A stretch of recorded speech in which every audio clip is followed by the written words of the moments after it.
Hello! Hi everyone. How are we doing? I haven't streamed for a while, so hopefully mic is still good, camera still good. Let me know if you can hear me fine. Hello! Okay, oh no, she's replying to someone. Yes, we can! Alright, awesome. Hi guys, how are we doing? It's been a while since I streamed. I think I skipped 2 weeks. I'll quickly go over what happened. So, basically, my cat got very sick in the last week. And then we had to euthanize him. So, cat went away. And I was not really in the mood to live stream because of that, obviously. So yeah, and I've been sick the week before. So I was sick, then cat died. So, not a good timing. But we're back in business, back here. It's sad because I intended to have like a cat cam. Just have like below my camera, have a camera of the cat sleeping. I thought it could be cute, but we won't have that. Let's put on some music. I'm a bad host. There we go. Okay. Yeah, rip cat. Thank you guys. Yeah. It was my first animal, my first little kitty cat. He was very, very affectionate. So yeah, it was a hit when he died, especially because it was so fast. He had a kidney stone, and we couldn't remove it, and he was already kind of dying because of it. Like phosphorus was poisoning his blood, so he was very, very weak. And as soon as we noticed, we brought him to the veterinary hospital, and that night he was already going away. So yeah. I still miss my dog who died like 3 years ago. Yeah. I'm sure probably most people can relate because everyone lost a pet at some point, right? It's part of life. Where I'm gonna get the ashes in a little pot, and yeah, I'm gonna get some things to remember him. Is the music too loud? Cause it's very loud for me. I'll try to reduce it for me, but okay, like that is better for me. If the music is too low, then let me know. I'll adjust it in the volume mixer of my stream.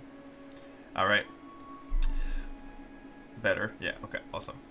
So today we're gonna have the main event of today is going to be me going through what I've been working on this week. So basically, we've been looking for a publisher, and just trying to find if a good partnership could arise. And we made a document for said publishers, which is the whole vision of the game. Like, because the demo right now, in almost all aspects, doesn't correspond to what we want for the game. It's still very, very early. So we made a document saying, like, here's what we intend for the game as of now. And later on, like, the event is going to start at 4 o'clock, so in approximately 1 hour. I'll play the demo until then. We can answer questions, chat, we'll play together, and just chill. But at 4 p.m., we're going to have the main event. I'll go through the document. I won't be able to show it to you, because there's a lot of like information that we might not want to reveal yet, but you'll just get a glimpse of what the future of the game holds. So it's my part, it's my work. It's less exciting than showing like old demos or concept art or 3D models and all that stuff with other members of the team. But that's my job is more typing than anything else. All right, so. Let's open up the game here and switch to gameplay. Okay, so I added something. I'm not sure if it's at the right place on the screen, but oh, my camera can't reach, but there in that corner of the screen, I added a timer that tells you like how long until the main event starts. Just for people wondering, like, is the advertised event gonna happen? Yes, it's gonna happen. All right. So I don't know if you guys remember, but on the very first stream that we did, we started a world called Nico Land, and I thought we could just continue because we never touched it again. And I opened it up. Yeah, there we go. So we started to build a little house. Tried to make it cozy, but it was very, very early. We just made like one corridor that leads nowhere, and that was it. You know, so I think we had like a little garden here and stuff. So we should probably continue, make it cool, you know, because I'm getting jealous of like all the photos I see on the Discord, the photos from the photo contest, and people on YouTube.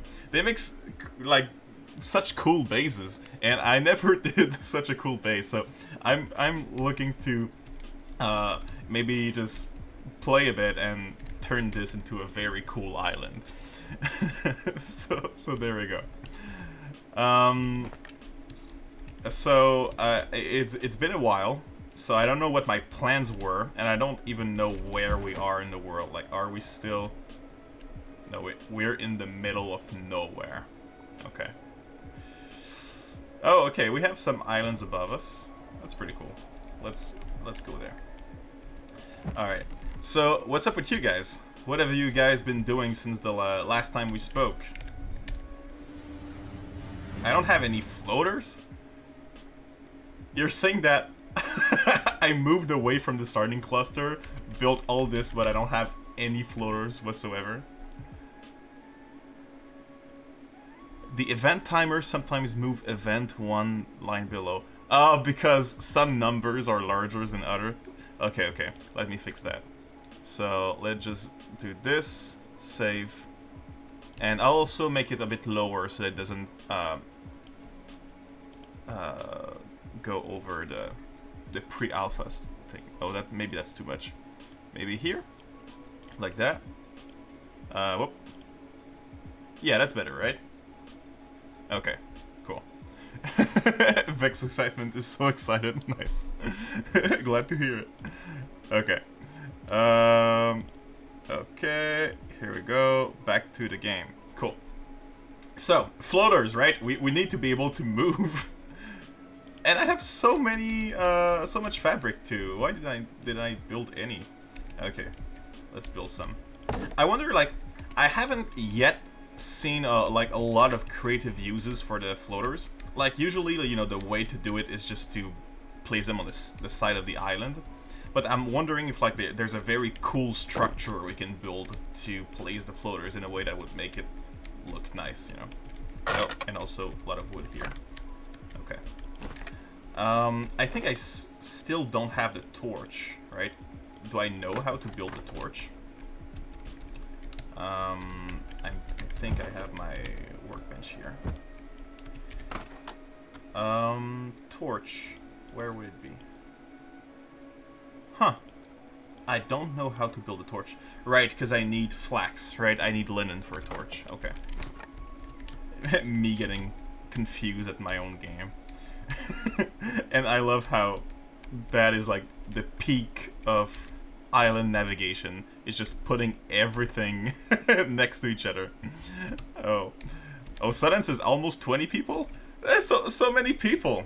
By the way, this is like a chilling game session until the main event, but it's also Ask Me Anything. So if you have any question about the future of the game, things we want to add, development, you know, anything, feel free to ask. That's why I'm here. Yeah, okay. So nice to see people turning in. Yeah, maybe, I don't know, maybe it's been a while since I played and did a live stream, so...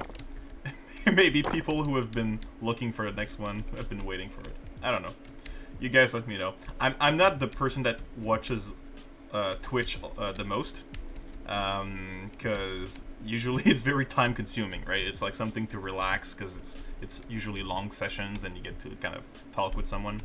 But I do watch a lot of Twitch now because of Aloft, because I watch almost every Aloft stream I can catch. So I kind of started to understand the appeal of it, but still not enough to be a good host, you know. It's something that will come eventually. I see like some people on Twitch have like mini games and stuff. Like I saw like I think Vex, I think it was in your stream. There's like a Pokemon to catch at some point or something. Like the Pokemon is running away and people have to do a command to catch it. I thought it was fun. So yeah, maybe eventually we'll do that. Also, so far we've been doing like Aloft streams, right? So we play Aloft, we talk about Aloft, we invite people from the team over. We still have plenty of that to do because we have so many members of the team that joined recently. So we can do like an overview of the sound and music of the game. We can go over more concept art, 3D models, animations, all that stuff. The VFX now too, that we have a VFX artist. So it could be very fun. But also at some point maybe we'll do like once in a while just a personal stream between you and me and just talk about life and play some board games, because I really love some board games and I thought it could be fun to like play me versus chat, you know, just me and chat trying to play a board game together. It could be fun. Okay, oh wait, okay, so promoted to my viewers too. Oh, thank you so much, that's very kind. Important question, how soon can we pet animals? Okay, so we are currently implementing animals, so the 3D models are done, the texture is done, the animation's done, so the VFX almost done too. So we're really getting to the point where like we're gonna implement them. So I'd say for you guys probably next demo. I don't want to make any promise because, you know, sometimes things change, but we've been working on them for a while and we're kind of ready to get them out there, so probably next demo for you guys. Oh, how sweet, my flax is ready. Is it the first time I gather flax? Surely it's not. I must have like flax stuff somewhere. Yeah, there you go, flax break. Never built it though. I could have a torch. Okay. Let's make as much as possible. Okay, let's read chat.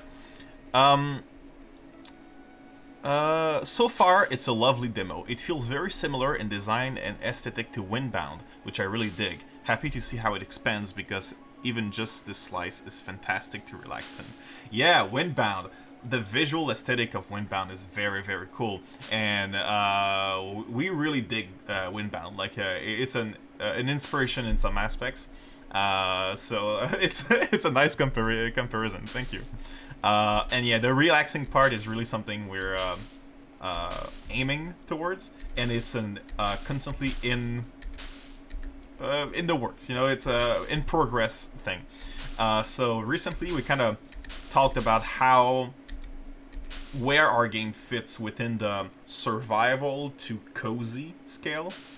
So we know we want to like have this relaxing experience similar to Minecraft, Stardew Valley, Animal Crossing. You know, that kind of game that you can just play to just feel good and relax after a long day. And like a safe environment, right?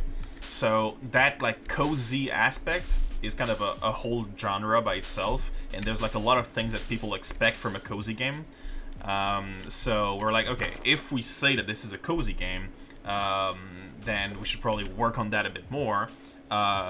Or is it too dangerous to say that it's a cozy game, because we do have some, you know, survival elements in there and plans to add some more of these. So it's an ongoing process of trying to find the right balance between relaxation and stimulation. So hopefully we'll get it right at some point. Oh, it grew just in front of me. How convenient. Okay. Till soil, plant flax. Like, I won't plant anything else than flax until I'm like fully flax sailed. If that's a word. And I'm guessing these will grow soon too. That wasn't me, but I know people that have that. It's cute. Oh yeah, the Pokemon caching thing. Yeah. I understood how moderators worked 2 days ago, I think. Oh yeah, the moderators of. Oh yeah, I should probably make the team members moderators. That would be helpful. I don't know how to do that though.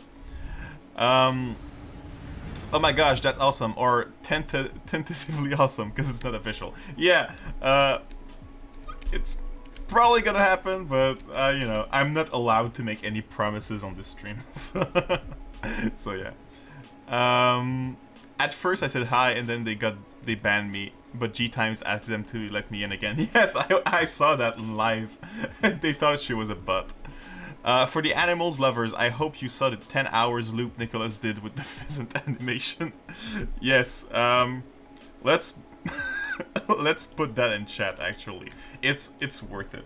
So the name of the video is Pheasants Dancing to Around the World by Daft Punk 10 hours. Okay, wait. There we go. You heard that, right? You heard the little music in the background. Okay. So I just sent it in the chat. So it's just 10 hours of Daft Punk with the pheasants animation of that Emma did.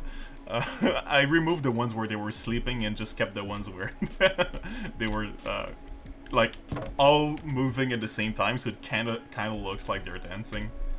I thought it was pretty funny. Last I heard, multiplayer is planned for roughly end of year. Yes, that's the plan. So basically, we hired a new developer a couple of weeks ago, whose job is solely to focus on multiplayer. Because everything we do in the game, we have to like do again for multiplayer. Because it's a whole thing to like synchronize players and make sure that the system works for 2 players, like up to 8 players. So we're working on it right now. We have some progress, right? We're able to host and join a game, and you know, synchronization is starting to the foundation of it is starting to get worked on. So hopefully, end of year, we're gonna have fully functional multiplayer, and we'll keep it like up to date. Because we used to have functioning multiplayer before the first demo, but then it was too long to keep it updated every single time we changed something. So you know, we removed it. Yeah, so multiplayer coming very soon. And now I have linen. Excellent. Not that I'm not that I'm insanely excited to play this with friends or anything. Yeah, it's gonna be a real fun experience. We have so many like features and cool ideas for how to make it more engaging at multiple players, because we want it to be a solo game, because we know a lot of people will just play this alone to relax, but we also want for like up to 8 players to play at the same time, and it's important for us for each player to like be able to have their own role and activities, and not, you know, be stuck by like not knowing what to do, right? If there's only 2 or 3 things to do and you can't do it with your friends, then what are you gonna do? Like do your own thing on the side? It's not really fun. So and also we know that, you know, when the team plays Minecraft or Valheim or any of these games, you know, usually we play them with our close friends and our partners, and it's a moment for us to just play the game, but the game is mostly an excuse for just talking, you know, getting to know each other and taking news. You know, I'm playing sometimes Minecraft with friends I haven't spoken to in months, and we just want to get some news about each other, right?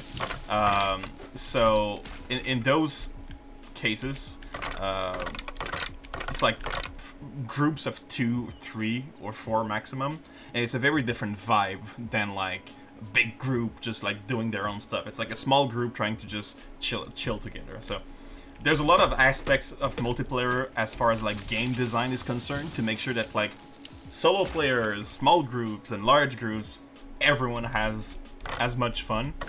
So it's a challenge sometimes. We're like designing a system and we're like, how does it work in multiplayer? And then we have to like rethink it entirely, or just make sure it works. So yeah. I think with multiplayer there will be way more players trying it out. A streamer I know is waiting for multiplayer before trying it out with members. Yeah, I definitely agree, because it's fun for sure, like solo, but it's still so early in development that there's no like real goals. You know, there's not much to do, like to plan ahead and be like, oh, I'm gonna do this, except base building. Like, you know, base building is maybe the only thing you can do. So multiplayer, I think, will add just an intrinsic fun of you're with friends, so it's fun, like, having a great time, joking around, and then you can build like projects together and talk, and you know, it just adds so much more, I think, replayability, just the aspect of multiplayer. Not that it's enough to make a great game, but it definitely makes mediocre games good, so it could make good games great, is my point. And I'm definitely looking forward to like playing with my friends and all. It's one thing I was talking to my to Manu with I think last week, is that we play the game so much while playtesting and all that stuff that there will never be a point in like me playing the game where something feels like exciting to discover, right? Because we'll have spent so much time designing like what's the rate, like the chance of it appearing, how does it work, how does it interact with the world, that I'll know everything about everything I meet. And I'm designing a game that I would like to play. Like Aloft is like kind of my dream game I'd like to play every time, all the time, you know. So it's sad that my dream game will never be a game I can experience for a first time, you know. Most of the people I know, most of the people I know that are holding off on Aloft for now are mostly doing it because their computer can't handle the demo. Yeah, that's one thing we're definitely working on, because it's very sad that there are performance issues right now that are blocking some people from playing. We have a lot of like ideas and ways to improve, but also we're constantly adding more to the game, so it's like an ongoing challenge. One reason why we went with URP and not HD URP for Unity, which is like how the game handles lighting and stuff like that and shaders, is because we wanted like everyone to be able to play, right? We had this vision of like, you have a shitty laptop, you can play on your shitty laptop. So obviously right now I think you can just change, well, that's photo mode options. You can change a lot of the graphical options to like very, very low, to the point where like almost anything can run it. But, you know, I'm guessing people still want decent graphics with shitty laptops. I do know I'll be streaming Aloft a lot more once multiplayer is a thing, because it's a great game to collab for streams. Yeah, that's true. I agree. Hey, met you guys at Megamigs. Pretty happy to see you guys are doing streams. Yeah, been doing that. I think it's the 4th or 5th stream right now. So hopefully we'll do a lot more. Hopefully I won't run out of ideas of what to do and what to show on the stream. Maybe at some point, you know, the streams won't be much of like an announcement and an event. It will just be like, you know, something that happens every Friday, and it's just a routine. I want to build here from here, but my door is in the way, so.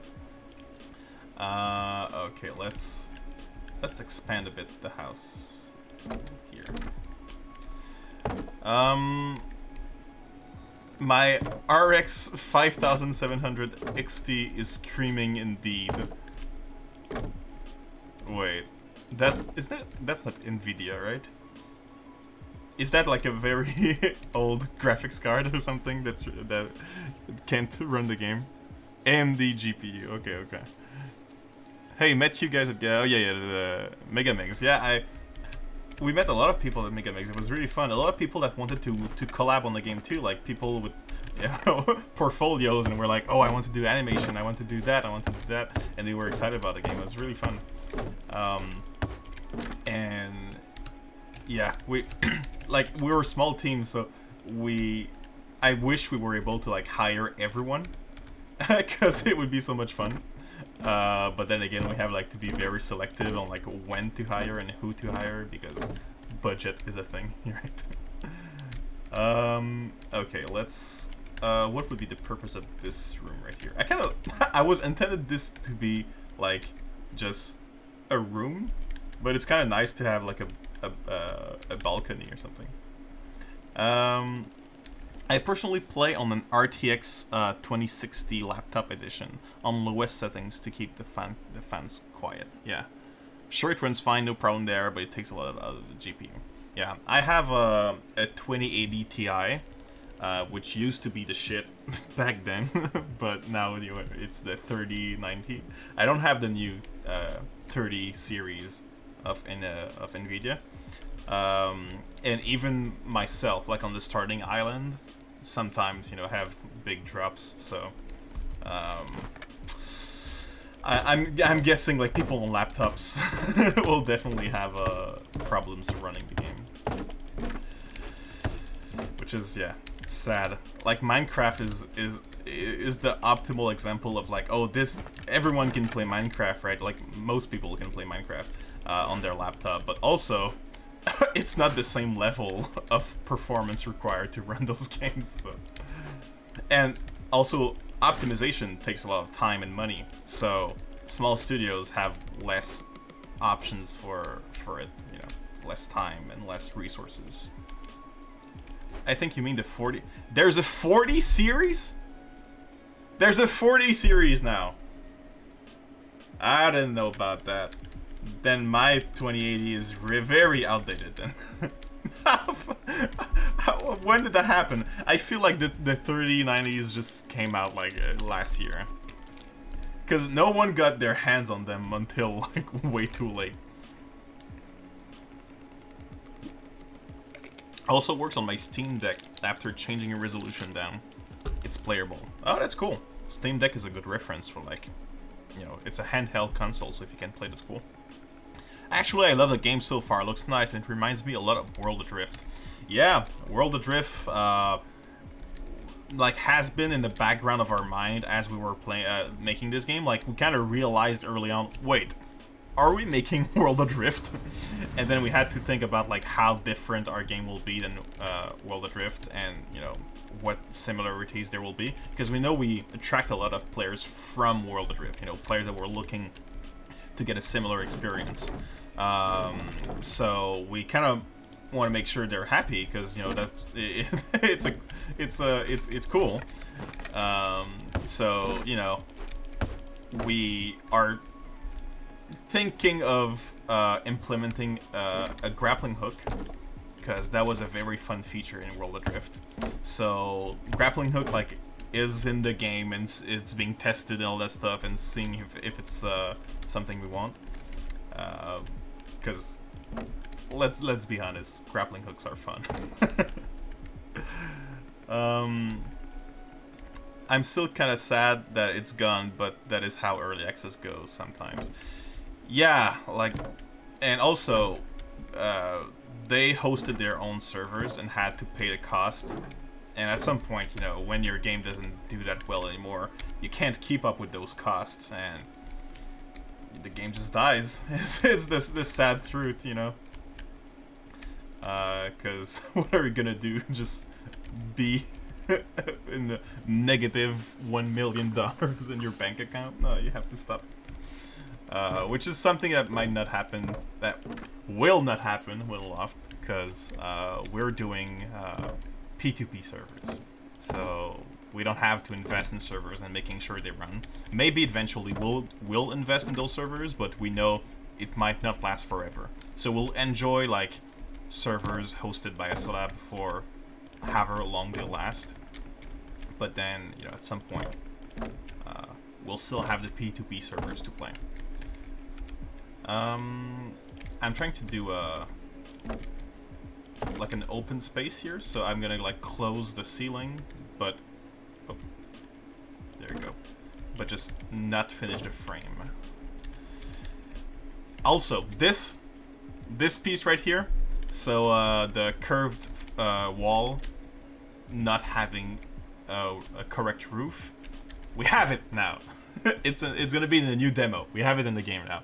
So we moved around what rounded pieces are available to the player to make sure they're all compatible, so that there won't ever be the the stress of oh no, how am I gonna fill this? Which is what I'm feeling right now. Let's see if I can find something. Yeah, so this one is not optimal. It's gonna have to do for now. That's gonna be what we're living with. Anyway, it's not that important because it's like an open area, right? So we're gonna keep it spaced like that. I was so heartbroken about the curved roof. Yeah. So I'm glad to announce it's fixed. Okay. I feel like this could be like a great indoor garden area. I kind of want to do that. How do I have so much soil? I think I just use the compost bin a lot, right?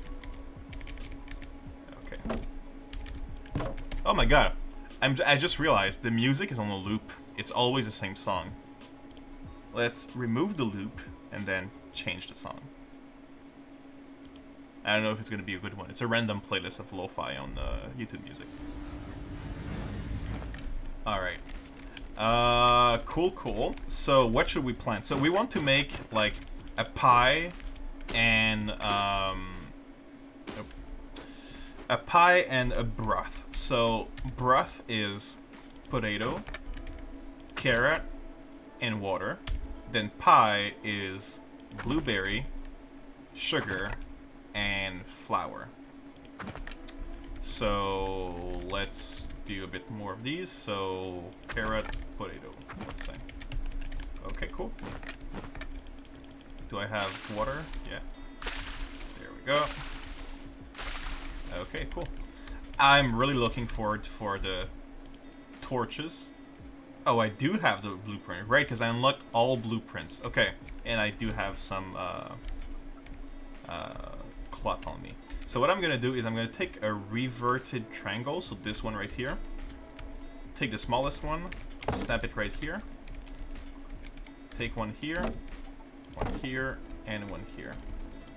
And then I'll take the torch and just place it like that. Okay. Eek, we're kind of in the tree. I don't know if it annoys me. Like this. Okay. So now we have torches on the walls. Eventually we're gonna have like actual holders.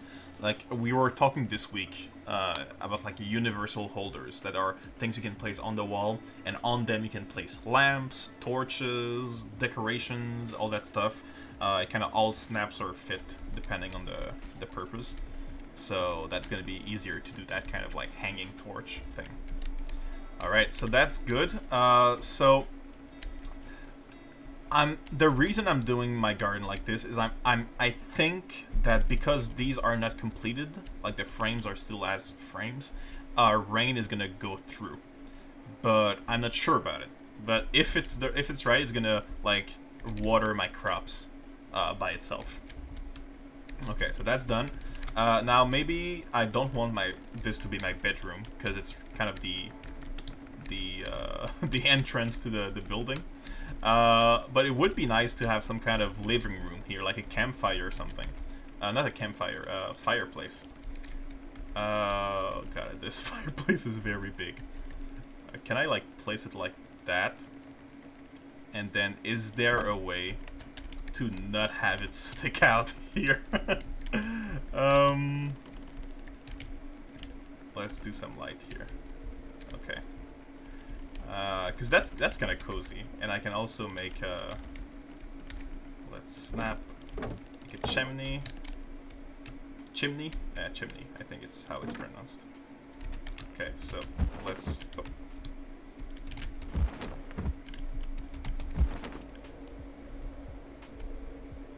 Oh, is it too high?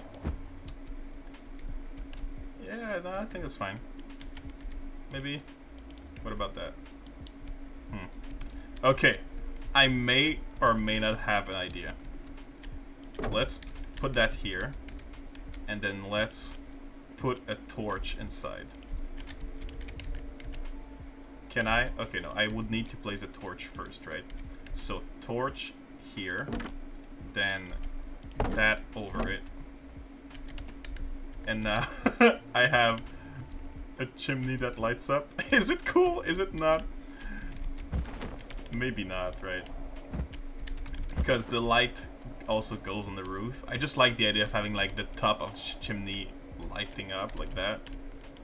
I'll leave it for now. Okay, I should read more chat. Okay. It's not gonna go through. The the fireplace? Yeah, it is. It is going through. Okay. Maybe I can hide it. Maybe I can just hide my crime.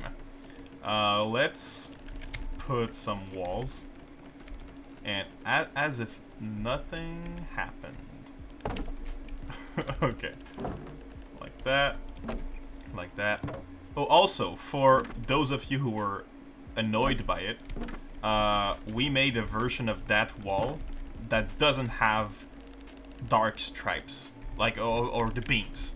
It's a version of it that is pretty much like that. So, so it's flat on one side and just has tiny beams on the other side, because for big builds it can be annoying to have these big beams going. That will save me so much time, thank you. Because you were building with the tiny ones because you didn't want the beams or something. Okay. So let's complete this. Then this. How should we do this? That.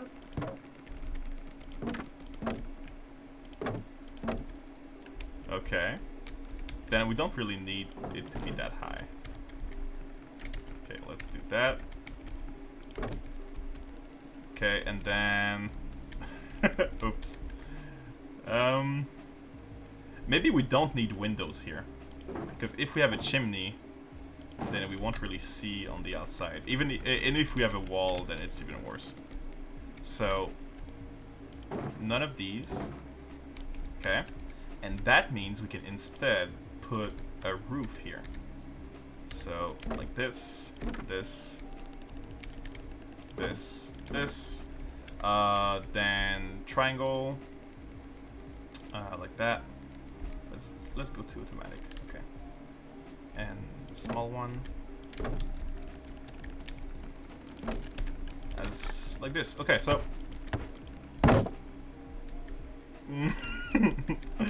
does it work? Is it what we want?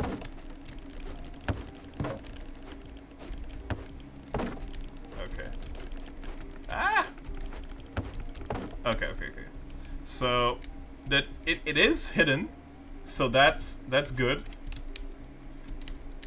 Excellent. No crimes. No, that I see no crimes either. Okay, and actually that is kind of a nice opportunity to do fire hazard protection. So like this, and then this, because you know you're supposed to oh, it's sad that they go through here. Fair enough, I don't really mind that much. Yeah, so now the building won't burn down. And maybe we even want like the floor here to be like this. Yeah. Also, way more stone building pieces coming up soon. We're gonna have the rounded stone foundation, the triangle stone foundation, new walls, new everything. So hopefully that will make it easier to build stone structures. Man, that looks so good. What's that? The the little fireplace here. Maybe the stone doesn't add that much. It makes. I mean, it makes sense for fire hazard, but is it really nice looking? I don't know.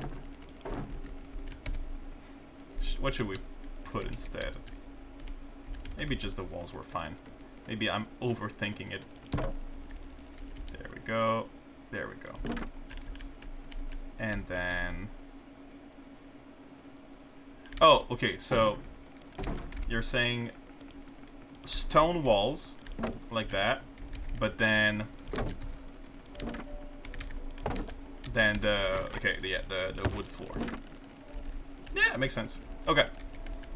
I'm also really excited for decorations, because, oh yeah, where am I going with this conversation? I was saying that we were trying to find the right amount of cozy versus survival, but the reason why I was talking about that is because we thought it would be nice to add way more coziness into the game.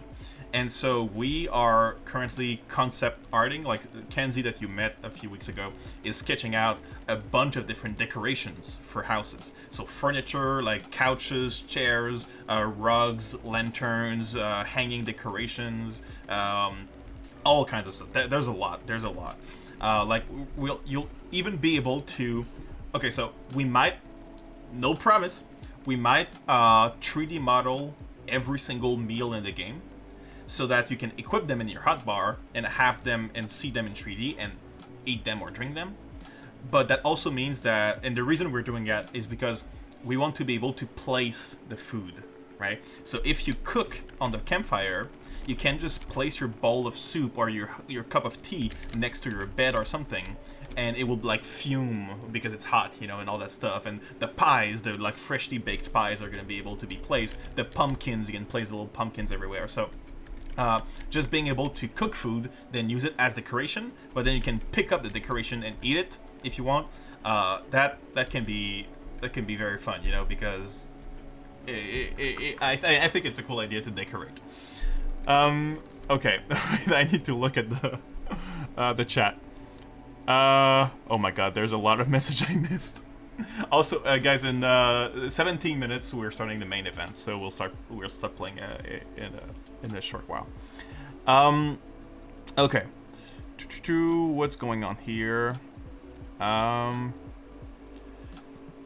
What? That will save me so much time. Yeah, I saw that. Not gonna lie, I'd love the beams as like a separate option, though I admit there's no good reason for it. Yes, it is gonna be a separate option, so we still will keep the same wall we already have, but the basic one you're holding is gonna be a new one that doesn't have the beams when you're building, right? So you still have the option to go to the old one if you want. But doing smooth walls with beams in the corner just sounds chef kiss. Yeah, because I don't know if you guys saw the beams we showed in the Discord. Maybe I could show them. Right? Can I show them? I think we have time. Okay. Save and quit to desktop. Let me just return to just chatting. Then change to my internal branch for devs. Oh, maybe no. It's not gonna be. It's not gonna be on Steam. It's gonna be on Unity. So never mind then. I don't think Max, if you're here, can I show the beams? And are the beams on Steam or the beams are only on Unity?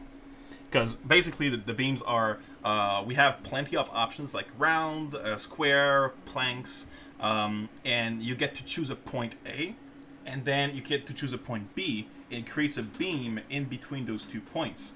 So you get to really customize it. If you want to place it on the corner of your build, you can. If you want to make like a weird structure out of it, you can. If you have a balcony and you just want to make support beams underneath, you can. So there's a lot of options you can do with beams and planks. That's going to be really fun. The new beams are great. I just built tons of structures with it. The new beams are great. I just built tons of structure with it. Oh, I think 100 King is Vince, right? I'm pretty sure it's Vince. Or someone from the team, at least. We do have beams coming. Yeah, exactly. Beams, excellent. I see no crimes. Yeah, I saw that. Yes, this is making all the good brain juice. I love it. Roundstorm, my heart be still. Yes. Are you planning on including the idea of element hazards like fire? So we have like lightning and rain and a bunch of like challenges and stuff we want to add to the game. As far as like sailing is concerned, we also do want to have different biomes and very far in the future we might develop more and more biomes and altitudes, and that will include scorching environments where it's very, very hot, and freezing environments where it's very, very cold. And these will be like survival threats. So yes, there will be that. Is there gonna be fire that spreads? Probably not. We don't want like fire to destroy a player's base. We're really against like removing progress from the player. If we have fire, it might come from like a lightning strike that cause a small patch of fire that you can't walk on, or else you'll take damage, but then it's removed. Something like that is probably how fire would work. So, who is Wine? Wine, yeah, it's Vine. So, because Wine 100. So, in French, wine is vin, and 100 is cent. So, Wine 100 is Vincent. So, that's his name. 3D meats. Oh wow, that's crazy for decoration. 3D meals, not 3D meats. Because we don't have meat in the game. But yeah. There is a small video on the Discord channel for the beams. Yeah, okay, there we go. Okay, so let me return to the game after my small brain fart of thinking we had the beams on this team.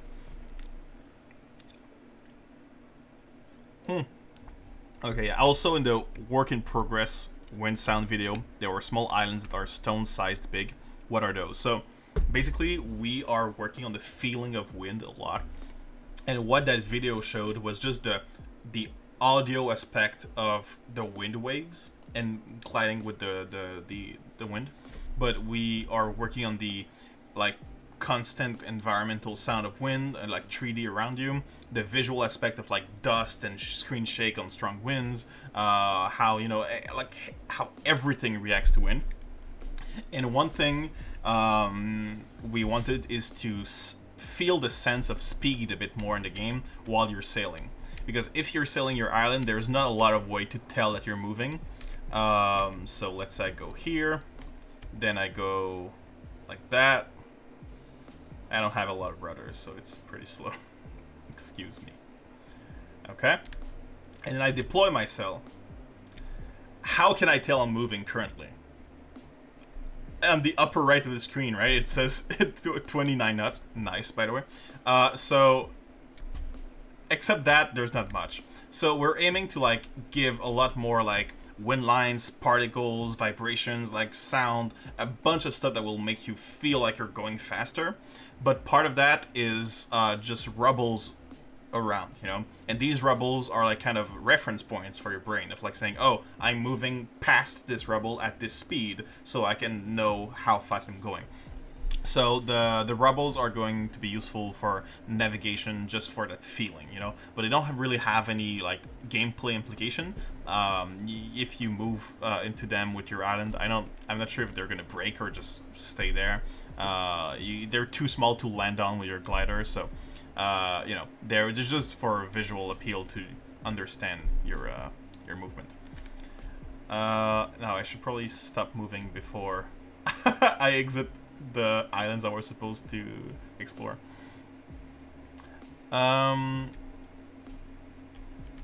Let's go back to this view. Oh yeah, meant meals, not meats. Gotcha. It's so hard because I want to keep some surprises so I can stream updates with authentic reactions, but I also just want to know everything. Well, you have to manage your own curiosity, I guess. Which is... I also struggle with that, for like games I love and movies and stuff that I really want to watch. I'm like, it looks so good, I just want to know like about it, but then I know that if I do, I'm spoiling myself. But fun fact, there has been a study that's been like trying to find, is it more fun to discover something like as a first time, like not knowing anything about it, or is it more fun to be spoiled about something? Because a lot of people say no spoilers, right? And the study showed that being spoiled is actually more satisfying by a tiny margin than not being spoiled.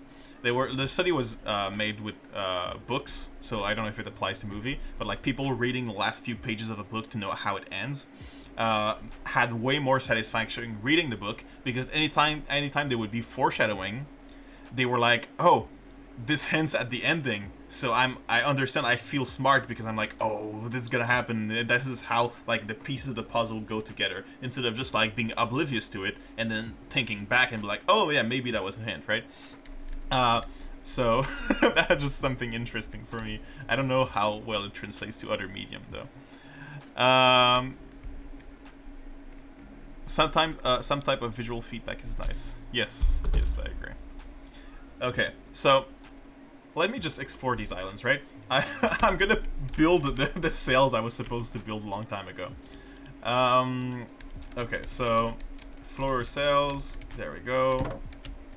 There we go. Oh yeah, I was missing rocks before, that's why I couldn't build some. Do I have enough? Yeah, I do have enough. So let's go up. And then go forward. Okay. I don't know if I already explored these islands, because it's been a while since I've been in this save, so maybe they're already explored and I'm wasting my time. I don't know. Oh wow, main event in 8 minutes. So yeah, next update is probably going to include the animals. It's going to include some more refined jet streams as well. And we're going to have a bunch of new building pieces. So it's very exciting. I don't know what else is going to be there, but that's the kind of things that feel like they're going to be there. It's always hard to tell, because we're trying to like release demos when there's like special events, you know, like a Steam Fest or something, or like before a big convention and stuff like that. So sometimes we have to like change plans because we want a new demo for that date. So we'll see what happens. Okay, so that's in the jet stream. So maybe, I feel like maybe I already explored them. Let's see. What's certain is that I already have all the knowledge stones, so I can't really learn more stuff. But I do want the flax, the bones, and the the resources, basically, right? Okay. So I did explore those islands. Okay, that's good to know. Now I do want some stones, because we might build a lot with stone, and I don't have any more. So I'll do the the painful thing of just smacking some rocks while talking to you guys. Alright. Yeah, so one thing I'm really excited about is that right now in the demo, as I said, we have a lot of stuff. Like, we're starting to have enough stuff to play the game and like enjoy our time there. It used to not be the case, but like the illusion of a complete game starts to settle in. But like we were thinking about it, and nothing is what we want so far. So like the islands are a mashup of assets. Like, we can find all the crops on the Emerald Isles. We have like pine trees, which are not supposed to appear on that biome. We have the exploration of it, like the resources we find, and the knowledge stones. We don't know what we're gonna do with the knowledge stones, but we want to kind of rework how we learn technologies and stuff, because we feel like they can become very old quickly if you have like 300 to find and stuff like that, and we want to kind of maybe separate like aesthetic rewards to functional rewards, to make sure that the player is not disappointed when they're like looking for like a new technology, but they find like another weird wall piece, islands are not what we want them to be, and there's still a lot of placeholders, so these trees are not our trees, and yeah, so working on that. The combat is very, very bare bone. Like, we can just hit enemies, and that's pretty much it. And they just hit you back, So there's so many enemies, types of encounters, cool features on Corrupted Islands, and move sets of the player that we want to implement. So eventually we'll have that. Then the cooking is very minimal right now. We have all the bastard recipes, but the main recipes we want to do, there's not a lot. So I mean, I guess cooking and glider would be the ones that are most advanced because we've worked on them recently. But then again, building, we want to change the building loop so it goes with your hammer instead of opening a menu.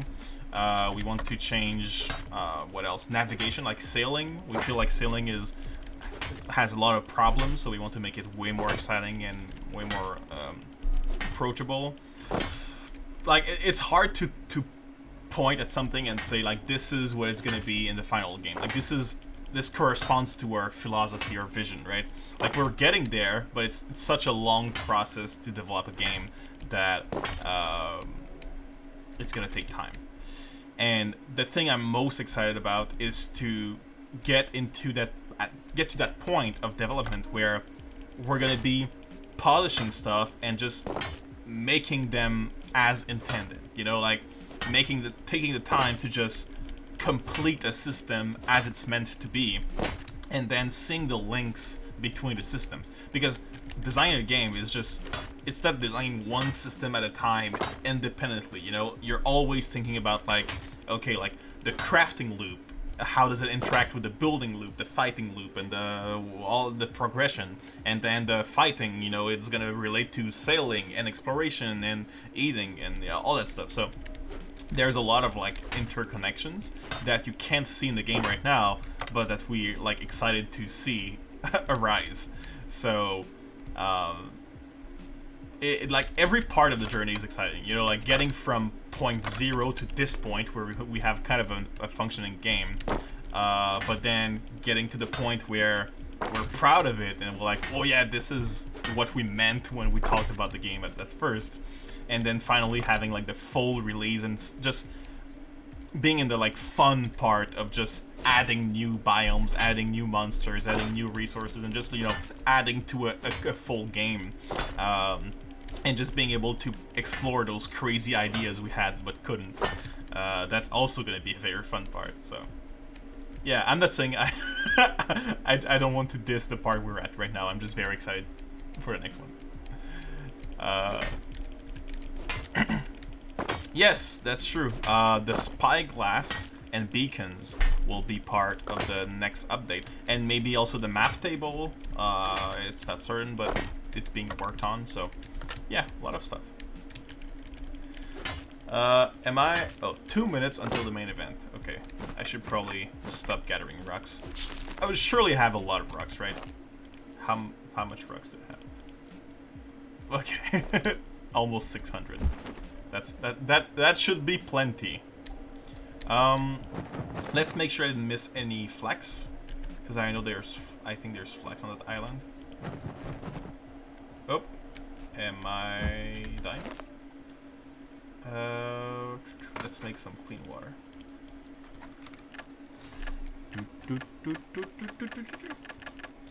Thank you very much. And then let's drink. Alright. Oh, do I have a stew? I do have a stew. And a pumpkin pie? Don't mind if I do. Damn, I'm gonna be unstoppable. Okay. Flax. I think I gathered all the flax here already. Yeah, surely I did, because I explored it. Oh, watermelons. Okay. Bones? Okay. Maybe I didn't scavenge the whole area.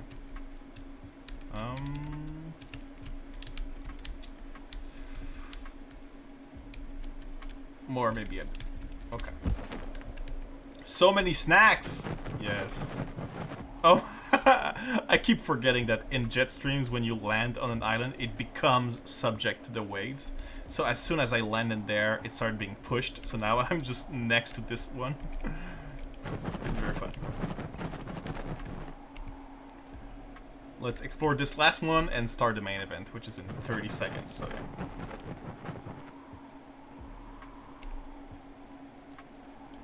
This one I think has flax too, right? Oh no, it's just the base one from the demo. It has carrots though. Very well hidden carrots. Like around trees is usually where the things are. Okay, here, no carrots. Here maybe. Yeah, got a few. Okay. So that's we can't progress much. I talk way too much, and then I don't play. We just built like one room of my base and built a campfire, and that was it. It's been an hour already. Okay. So stealth carrots. Yeah, they're very hard to see because the grass is so high that they just get lost. That's it. That's streaming. Yeah, not being able to do any progress. Yeah, T minus 0, 0. Okay. Let's go sleep, and it's very cute. I like the vibe it gives. Okay. So, I will be presenting you the vision of Aloft, like a long-term goal, right? And for that, I can't show you the document itself, because you sneaky people could take screenshots and then and then be mad when we don't implement these features, because it's planned features and things we aim for, but it's not necessarily going to be there in the end because we still have a long way to go. And we did one of these documents like a long time ago, and they changed so much since then, so it's going to change still. But still, it's fun to dream, right? So I can't share you the document, but I'm going to tell you about it. So what should I do while I do that, right? Because I'm going to probably be reading a lot, so maybe I can walk around the world, but I won't be able to focus on doing any task. Maybe we can just have be in the chat section. I don't know. We'll see. Okay. So I can show you the screen of the first few sections. So let's see, here. Okay, there we go. So, can I remove this? So I'm gonna say that show this when it's complete, and then nothing, save. So technically you guys should not see the countdown anymore. Okay, perfect. So this is the document. It's a 42 pages document, 12,000 words. Typed it all this week. It was long. So I can show you the first few pages, which is about the vision, the general philosophy of the game, but then I can't go into any detail showing you the actual mechanics. So there's a table of content that you're allowed to see, so it's fine. All right, so here we are. So first off, when you suggest ideas, sometimes we answer 42 pages. Yeah, that's how long it is right now. But as you may see, there's nothing in bold, no images. So I have to work on making it more pretty, and it's gonna be longer than that, probably 60 pages at the end. Yeah, whenever we tell you an answer about a question, sometimes we don't know, we haven't talked about it, but we do have a feeling of how we're gonna make it work in the game because we have game pillars, and game pillars are basically the I should not look because I'm looking at the chat, so it's here. I should work at you guys. I'm talking to you. The answer to life, the universe, everything. Yeah. The document was 41 pages long, but I said, okay, I'm gonna add a back page. Those pages that just seal the document, just to have 42 for that reason, the meaning of life. Okay, so yeah, the game pillars, for those who don't do game design, is basically the values of our game. So the philosophy of our design. So we identify a few, and they are supposed to guide our design process to make sure that we stay true to the vision, right? So the first one we have is Skybound. So basically, that's a very easy one, right? The game is set on floating islands, so everything in the game should reflect that. So if we want to be different from other survival games, we need to take into account the wind, the skies, the clouds, or anything related to that in some way everywhere. So, agriculture, for example, the new permaculture system we're going to have. Well, if the wind is too strong, maybe your plants will break. So you have to kind of protect them a bit. Maybe. Like everything is up to debate. It's still a work in progress. So something that doesn't really have anything to do with the wind now does. Or maybe when you go through a cloud, the cloud will water your plants because it's full of water. So there you go. We added the clouds. So we want the player to be always thinking about going through clouds to get water, using the wind for their advantage, or like blocking the wind to not get disadvantages. So a lot of things related to that. Our second pillar is soft survival. So that's one thing that can be divisive amongst our community, is that we want this game to be relaxing, right? Not only relaxing, but we want it to be not punitive. We want it to be forgiving. So you don't lose your stuff when you die, right? You can't die out of nowhere. Like, you must engage yourself in combat. The combat will not come to you while you're working on your base or whatever. You don't have to drink or sleep. Like, you won't die if you don't drink, don't sleep, or don't eat. But you can eat and drink and sleep, and it's good for you. But you don't have to, right? So it's all things that means that you still feel like you're engaging in survival behavior. But if you don't, then you're not gonna be in trouble. So that's basically what we mean by soft survival. So it's something that is more easy to go into for people that are less used to this type of game. Because it's a game that I want to be able to play with my girlfriend, and if she can't play Aloft, then I did something wrong, right? Because both me and her needs to find our common ground in this game. Then we have feel good. So feel good basically means that we should, relax, and just let go of negative emotions, and we should not feel like frustrations, and like we should not want to rage quit the game, basically, right? And the game should be a safe space. So there you go. That's the cozy aspect comes in place. It can come from the music, the mechanics, all that stuff. It should be like very positive. Another one we have is purpose and beauty. This one means that anything that has a function should also be an opportunity to decorate something. So the functional stuff should look good and be customizable, and anything that is just a decoration or good looking should maybe have some kind of function. So for example, the meals I just told you about, like you can cook a meal, then place it as a decoration. It's a decoration, but you can pick it up and eat it. So has a function, right? The fireplace has a function. We made sure it was cute looking. So it's little things, little details. But we don't want the optimal way of playing to look bad. Because in some games you're like, oh, it's just more efficient if I stack all of these next to each other, or I make like this very ugly pattern. It's more efficient, right? And then it becomes ugly.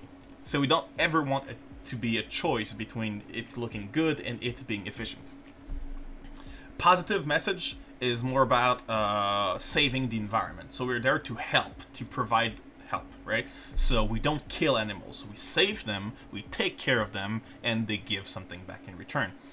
We don't kill the leviathans, the big creature. We save them once again.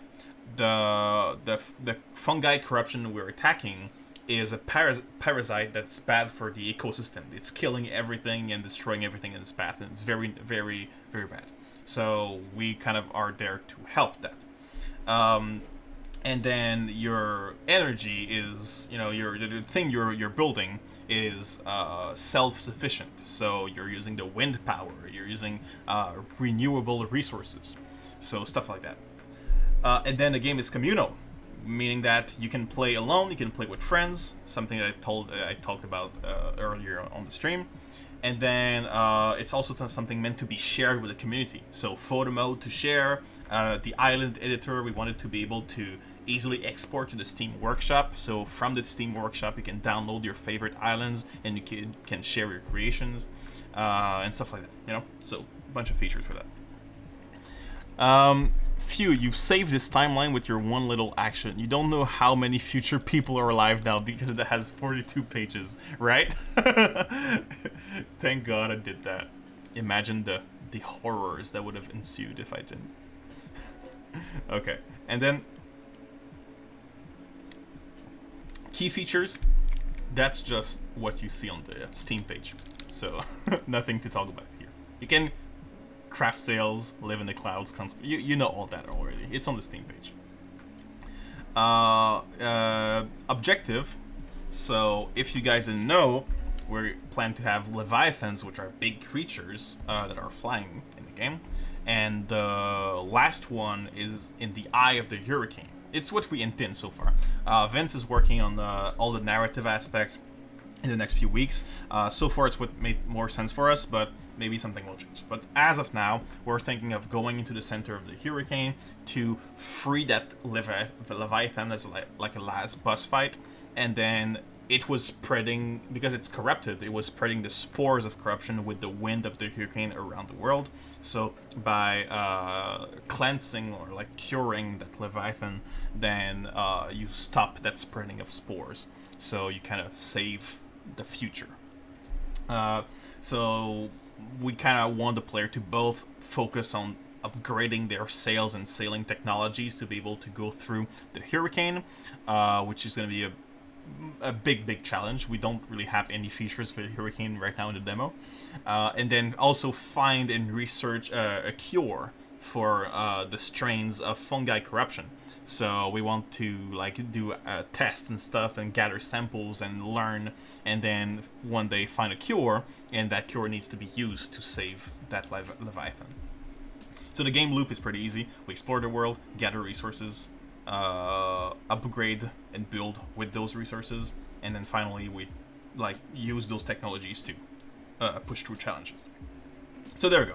That's the only thing I'm able to show, but it's also the least interesting things. So now I'm gonna stop sharing my screen, but I'll be able to tell you much more exciting stuff. There we go. So hopefully I'm not sharing anything anymore, right? No. Okay. Cool. Let me take a moment to take a sip because my throat is itching a lot. I don't know if this helps so much. It's Gatorade. It's like very sugary. Maybe it will be worse. I should maybe drink some water. Zoom on glasses and hands. Oh, don't you dare. Don't you dare. You Blade Runner. It's like, you know, it's the classic enhance, and then they like see something that like there's no way they could see. I always find it very funny when they do that. Okay, so no screenshots, no enhance. Should I remove my glasses? How do I look? I can't see myself even in the screen because I have like minus 6.5, so I don't see much. The size of this bottle, yeah. Okay. Let's delve into it. Okay, so I'm just gonna go over the sections which have like cool stuff to share. All right. So right now I'm in a section called character management. So it's it's everything related to your character instead of like the environment. So health and energy, nothing to go over with, right?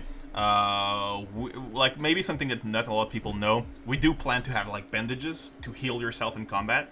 So we plan to have like them like you hold a button or like you just click to start healing, and then the more you continue, the more it heals until it's maximum health that you can gain from that bandage. But if you're interrupted with something or like change weapons and do something else, then it stops and you lose the bandage. So it's kind of like risk of like how long do I want it to go without putting myself in danger, and at some point I'll have to wait or something. It is small decisions, sometimes it matters. So yeah, so energy, health, not a lot to say about it. Now eating, I think, is also pretty much the same. Conditions, yeah, once again. Weather and temperature, I guess it could be great to mention that we intend to have, like I said, scorching environments that are very, very hot and freezing ones. Also the storms. So we are very excited about weather events like big storms, tornadoes, different types of clouds, both like good and bad. And we were thinking about like, hey, we're in the clouds, so the basic storm is fun, just a storm, a thunderstorm, lightning storm, whatever. But we could also like invent new types of storms. So we have like the spore storm, like the corrupted storm, that has a lot of spores inside of and fungi stuff, which is like a cool challenge to undertake because there's enemies and there's things to gather, resources and all that stuff. So that's one. We also talk about other types of storms, but nothing it's set in stone yet. So yeah. Also, we really want the game to be beautiful. So like rainbows, aurora borealises, auroras, these weird types of lightning that are very high up in the atmosphere. I think they're called sprites, elves, and stuff like that. They're very beautiful to see. So there's like many things we want to make to just be beautiful. Now inventory management, we already showed you guys a few weeks ago the chests and the stockpiles that we plan to implement. So as I mentioned, stockpiles are going to be like a way to stack a bunch of resources of the same type, like a bunch of wood into like a wood rack, and then you can use them while building, even if you're even if you don't take the resources from them. So it allows you to just dump your resources into big stockpiles and then not have to be doing back and forths between your chest and your building when you build a large structure. So that can be fun. Okay. Yes, that's not very exciting. Oh, the dreams. So, don't know how many of you are aware of dreams as a planned feature, but basically, dreams is our main progression system that is tied to the player.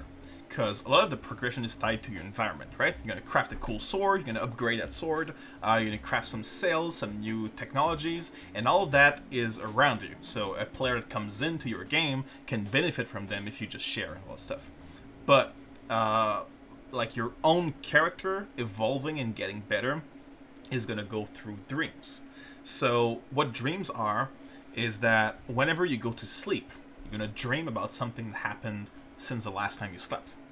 So if, for example, you did a lot of building, you might dream about building, right? But if you had a very scary encounter with some corrupted guys, you might think about like the dangers of corruption and think about a fight. So you're gonna dream about stuff, right? Some of these dreams are just fantasies. They're just fun, happy dreams that will give you a small temporary bonus for that day, right? So I dreamt about doing some building. Maybe I'm going to be better at building that day. Now, if sometimes you won't get a fantasy, you get a nightmare. And nightmares are pretty scary, and they will create a phobia. So after you had a nightmare of something, you'll be very scared of it, and you'll have a phobia, making you stressed around that thing. So if, for example, I have a phobia of gliding, then whenever I glide, I might have blurred vision, muffled sounds, I hear my heartbeat, it's very stressful for my character, So it kind of makes it a bit harder to engage in that activity.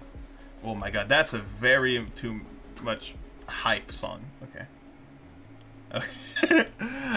But if you engage enough in night mechanics, so let's say you're scared of gliding, but you successfully glide, and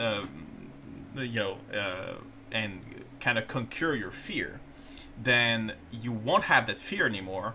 You'll have vanquished that fear, and the next time you dream, you're not going to be dreaming about that nightmare anymore, because the nightmare stays, right? Once you have a nightmare, you keep having that same nightmare. It haunts you. But once you conquer your dream, then you're dreaming about you being conquering that and being like at ease in that field, and then that transforms into a permanent ability. So the more nightmares and the more fears you vanquish, the more abilities and upgrades your character gets. And at some point, if you want, to be good at everything and to be very upgraded, then you need to vanquish all fears that your character can develop. So that's like one way of engaging the player into like going to sleep, but also like trying to have a unique way and that feels very organic and emotional to engage the player in progression. Wait, there's a lot of messages. Let me try to see. Hey, hydration is important. I agree. Me over here vibrating in excitement over storage options. Yeah, they're pretty exciting. They will be the next update, by the way, storage options. What's going on with excitement? Oh, just vibing. Yeah. Dream sounds like such an amazing mechanic. Yeah, we're pretty excited about them too. Yeah, we think it's pretty unique. Don't pass up the chance for making dreams that don't make a lot of sense. Yeah, it could be fun. Just random dreams. Oh, you know what would be fun? To have such random dreams in the game that when you wake up and playing with multiplayer, you just want to tell people like, whoa, what just happened? I just dreamt about this. And then you have the classic thing in real life, like your partner telling you about their dream and no one cares. You're like, that you sound like crazy right now. I wear the cheese does not wear me. Have an achievement for like 1% chance of a certain absurd dream happening. That would be very fun. I agree. That's cool. Okay. Now that was the like character tied stuff, right? There a lot of that is already in the game or going to be refined, right? So now we're getting to the base building part. So base building is just not construction. It's like every activity you can do around your base, like building a home, right? So it's gonna apply to gardens, animals, and a bunch of other stuff. So in the section of base building, we have home construction. So home construction is already there. You have the different snap modes. You learn new resources. You get new resources to learn more building styles. We plan to expand that a lot. We aim to have one new material to build with every biome. So let's say you find a biome with clay, then you can build clay buildings, right? So every new biome is exciting because more creative options for you. What are these songs? I asked for lo-fi. Okay. There we go. Okay. Cool. That I was lost where I was. Okay, I'm there. Cool. Crafting is already there. Tools and gears. Oh yeah, tools and gears. That's something that's exciting. So, right now in the game we have stone tools and we have bone tools. We plan to have one more tier after that, which is the glass tools. So bone tools are found with bones, which is a rare resource, and there's a few ways to find them. But glass tools need to be forged. And because we won't have a big forge for glass, what we're gonna have is lightning that can be channeled into molds to forge these weapons and these tools. So basically, the player seeks a storm, because inside the storm, they can build a lightning rod and try to channel the lightning onto the lightning rod. And when the lightning strikes the rod, whatever mold they had attached with the sand inside is gonna melt and create a glass weapon. So these glass weapons are the most efficient, the fastest and more efficient, but they're also a bit weaker. So they're the late game things that you need to to keep up to date, because we don't plan to have weapons and tools that break. We don't want things to break, but we do plan to be able to sharpen them. So when you sharpen a weapon or a tool, it costs resources, it gets better for a while, and then the sharpness wears off and goes back to being normal. So it's almost the same as a weapon breaking and you have to repair it, but it's the other way around. So that means that you don't have to if you don't want to. It's just something that you can do. So some weapons, the sharpness wears off quicker than others. So yeah, so the glass weapons are gonna be fun. Um, Also, could this also be? Wait. So we have messages. Wait. Um. Oh, I am absolutely excited to share dreams with people in multiplayer. Yeah, it's gonna be fun. If you want to freak people out, make lucid dreams where you walk around for less than a minute and think your dream is over. Then you actually wake up. That's very funny. Like, you think you're in your base and you just woke up, but you didn't. I'm really looking forward to dreams, and it sounds really interesting. So, is the dreaming mechanic coming along with sleeping? Because if so, how will it work in multiplayer? Everybody's going to bed to rest and dream, or you can dream alone. Yes, exactly. So right now we're thinking of, you can go to bed, but it won't pass time until everyone is in bed, basically. Dreams are personal, though. Yeah, you're not dreaming the same. You're not having a communal dream with the other players. Hello, I am Spotify. In my dictionary, I wrote myself, lo-fi means music that you love to find. Oh my god. That is... Wow, okay. Lo-fi stands for low fidelity, so it's supposed to be like kind of underground scratchy music and stuff. It became like a synonym of like just low beats, relaxing, but yeah. So could this also be for windmills and stuff? The sharpness? Maybe not.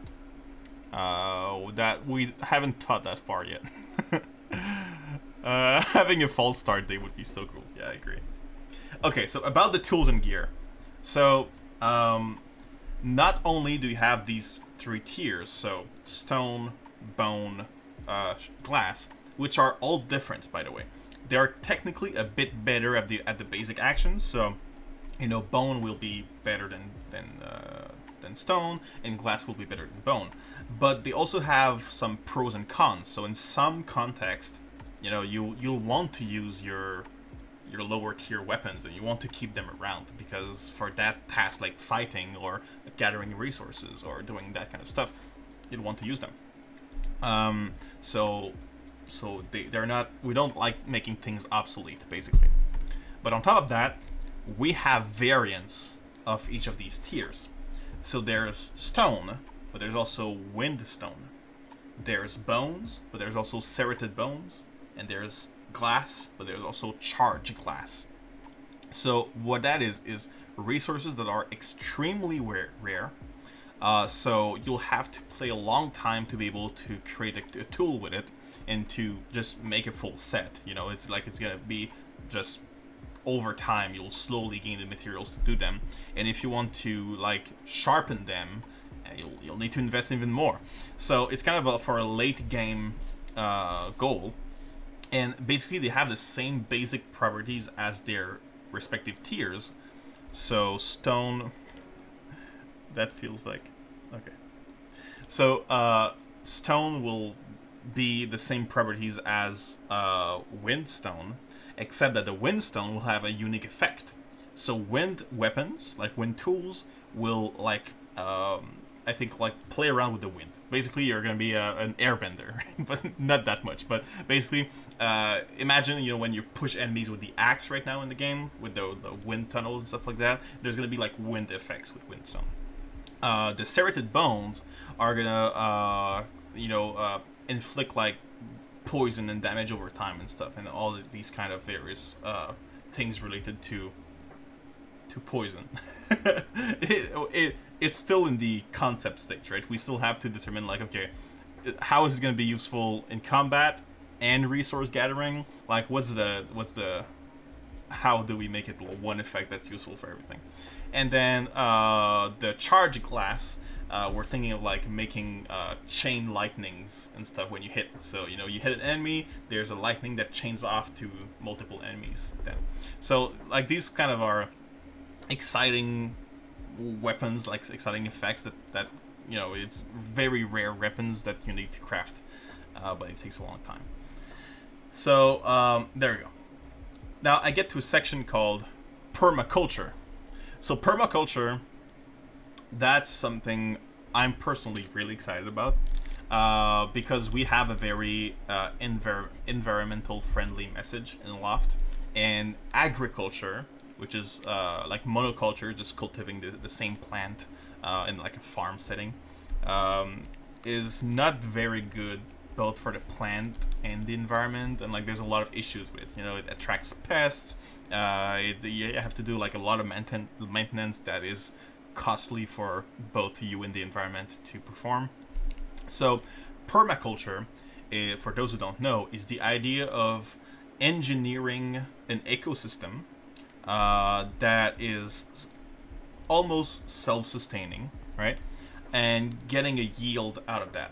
So I would place trees and bushes and flowers and crops, all of them that like collaborate between each other to provide the nutrients that one need.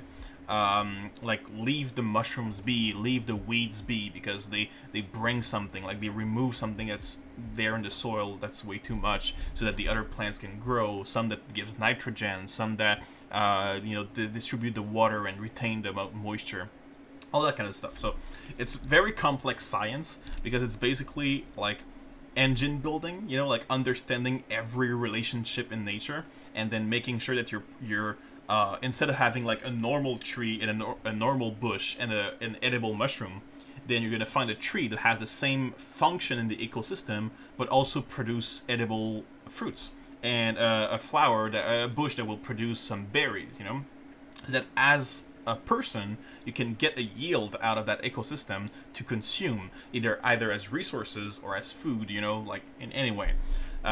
So that means that it's a way to a self-sustaining and very eco-friendly way of doing agriculture. So we thought it would be very fun to have that in the game. So all that I said, it's planned to have it there, to have like all these relationship between plants, and making sure that we don't do like a big plots and just line up perfect lines of the same crop. We kind of wanted to be more around trees, planting at the root of trees because they give moisture, and then having some kind of garden that feels very lush, very full. And because of that, animals are on the loop, so if there's pest, then your pheasants can eat the pest. If there's weeds, then your animals will eat the weed. But then also the manure that your animals produce will fertilize the ground for more plants to grow. The bees will produce honey, but they will also, make your your plant grow faster because they reproduce, give the pollen and all that stuff. So like everything works together, right? It's a big environment. So that's I feel like that's very exciting, because not a lot of game have. I think almost no game have permaculture, so it's something new. So it's very exciting. There we go. And in that sense, that means that we can have progression tied to flora and fauna. So let's say that some plants need nitrogen to grow, right? Then maybe at first you'll find like some bushes that are not very good but can produce nitrogen. But then you arrive in a new biome and you see, like, for example, the golden chain tree, which is a tree that produces nitrogen. It's very, very rare in nature. Then you have a tree that gives you like wood that self-reproduce, that gives moisture around and nitrogen. So you're like, oh, this is way better than what I had before, so I'm going to change my garden around, right? So it gives the chance for us to like add like upgrades, but in the form of natural things, which is kind of cool. Then for livestock, which is something that is happening very soon and perhaps in the next demo, a lot of people have been asking like how the livestock works. So basically we have alpacas and sheeps for wool, so these are the wool producing animals. Goats is for milk, pheasants is for eggs, and bees is for honey. So you have like, we try to take animals that are not often in games, like the basic choice for milk would be a cow, or for an egg would be a chicken, but we thought it would be cool to just try to do something different. So these animals you can find, you can save on islands. They can be corrupted and sick, and you have to find a cure to free them and help them because they need your help. And then once they love you, they follow you, they produce resources, and the more happy they are, the more resources they produce. And to make them happy, you can give them water, food, you can give them a name that makes them more happy. You can make sure they have their social needs met, so you have to pet your animals. If they're not pet enough, they'll try to follow you to ask for pets, so you can pet them then. But it can also fulfill their social needs through each other or their child. The child will stay with the mother to fulfill that need. And then we also have environment. So if all your animals are in a closed space and they can't really move around, and there's too many, they won't be happy. So you have to give them space. That I also talked about it. Okay. And oh yeah, one thing that a lot of people say is that for an eco-friendly game, there sure is a lot of deforestation happening, and we tried to take some steps into like making the deforestation aspect not optimal. So, for example, on your own island, we want the rate at which trees grow to be very slow, and the rate at which they spread very fast. So they will like grow some saplings, some sprouts that grow into saplings and all that stuff, and branches. And if you want to gather as much wood as possible, it's more efficient to just gather all the saplings and branches and stuff like that and leave the trees alone, because they will regenerate those saplings very fast, than to cut them and then not have any wood for a while. And even if you want even more wood, then you should plant more trees, because it will accelerate, that whole production aspect. So that's one thing. Also, we plan to have these elder trees. So elder trees are very, very big, but they can't be cut because they're too big, right? So they'll stay a part of the environment. Think of them as like a big rock, like a mountain. Like, you can't really move a mountain. So if you pick that island, you have to think, oh, I'll build my base around that mountain, or use that mountain in a creative way. Same for the elder trees. You can think of them like something that won't move. So how can I take advantage of that in a creative sense? So there it is. So there's other stuff, but basically we're trying to take little steps towards making sure the reflex of players is not just cut all the trees and then they cause more harm than good. Let me just okay. All right. So then cooking. Already kind of in there. There's just going to be more cooking, more recipes. We're thinking also of multi-steps recipes. So you make a tomato sauce, and then with the tomato sauce and other stuff, you make the pasta, or you make a bread, and then with the bread you make a sandwich. I don't know, but just the fact that we're gonna maybe split a bit the recipes like that. Machineries, yeah, there we go. Windmills, it's there. Water. Oh yeah, water. We plan to have exciting ways to get clean water. That is not just cleaning water through coal. So basically, the clouds are a very good source of water, right? So we're thinking of having these dew nets. So some people around the world use that. It's big nets that you put on mountain tops, and they catch clouds with condensation, and then it creates fresh water. So we plan to be able to gather water from clouds, and also to be able to gather water from rain and store it. So to have many ways of of catching water. And then the water right now has to be manually put on the ground and all that stuff. Eventually we want to be able to build basins that will collect water, and you can put water in them. And then, similar to how the windmills can be connected with ropes, we plan to be able to connect the basins to the animal feeders and your sprinklers for your garden with bamboo pipes or something. So that means that you could have an automation of watering your crops, because your sprinkler can be tied to your windmill, and the windmill will provide the spinning power, and the basin will provide the water, and then there you go, you can spray your plants with water. So I have plenty of ideas to automate some stuff using just the power of wind and gravity. Now, chemistry is something new. So we hinted a bit at chemistry in the last devlog. Basically, what we mean is that we're going to be able to research a cure for the corruption. So right now, the corruption, you might have noticed, there's like 3 colors, right? So there's the blue and yellow, which is the base enemy, and the nodes. Then there's the orange and teal, which is kind of the more advanced enemy you encounter. And then the black and red, which is the most dangerous one.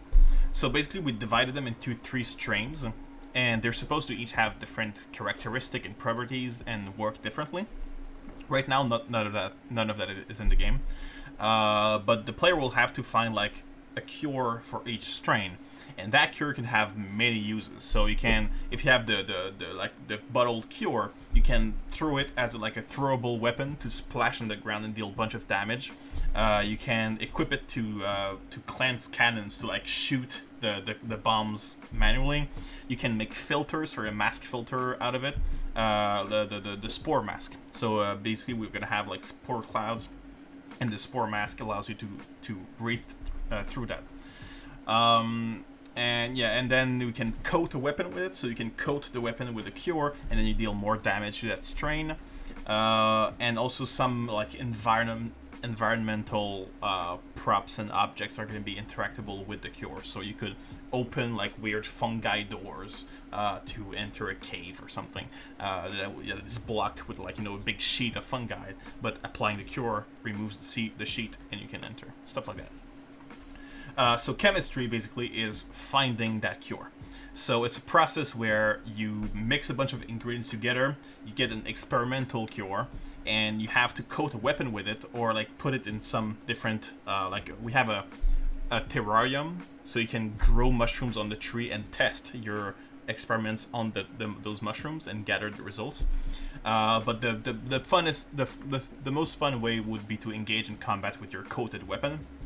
Gather some samples, so as you kill enemies you gather their flesh and then you can analyze in the research lab those samples to like find how the mushroom reacted to your attempt. And then the more you do that, the more knowledge you gain, and at some point you're able to like know how to make the cure because you've gathered enough information. So it's kind of an ongoing process that you'll find throughout the game. So after you found the cure, you can still continue to research even more to unlock more like combat-oriented technologies meant to use the cure. So for people that like to like just like progress in combat, that's possible. Now I have a section here of selling equipment, but you can already build selling equipment, so yeah, pretty obvious. Island traversal. This is going to be fun. This is like the candy stuff that's just going to be fun to make. Because we want the player to be able to fast travel on their own island, right? So being able to install zip lines to like zip from one place to another. Building hanging bridge. Or a rope to like a Tarzan rope to like just swing from one point to the other. A grappling hook, as we said. Some wind turbines to act like as jump pads almost to go into the air. Stuff like that. That could be fun. Bye bye. See you all next time. Great stream. Oh, thank you for being there, Arcady fan. See you. Ciao. So yeah, island traversal will be very fun. Then linking islands. So a lot of you guys have asked about linking islands. So linking islands will be done through big chains that you have to take from the big leviathans, right? So you free a leviathan, you take their chain, and then you use that chain to connect multiple islands. That's something that we don't know if we're going to be able to do because of performance issues, but it's something that we've been excited to do for a long time, and we're hoping we'll be able to do it. Let's see. Wait, give me 1 second.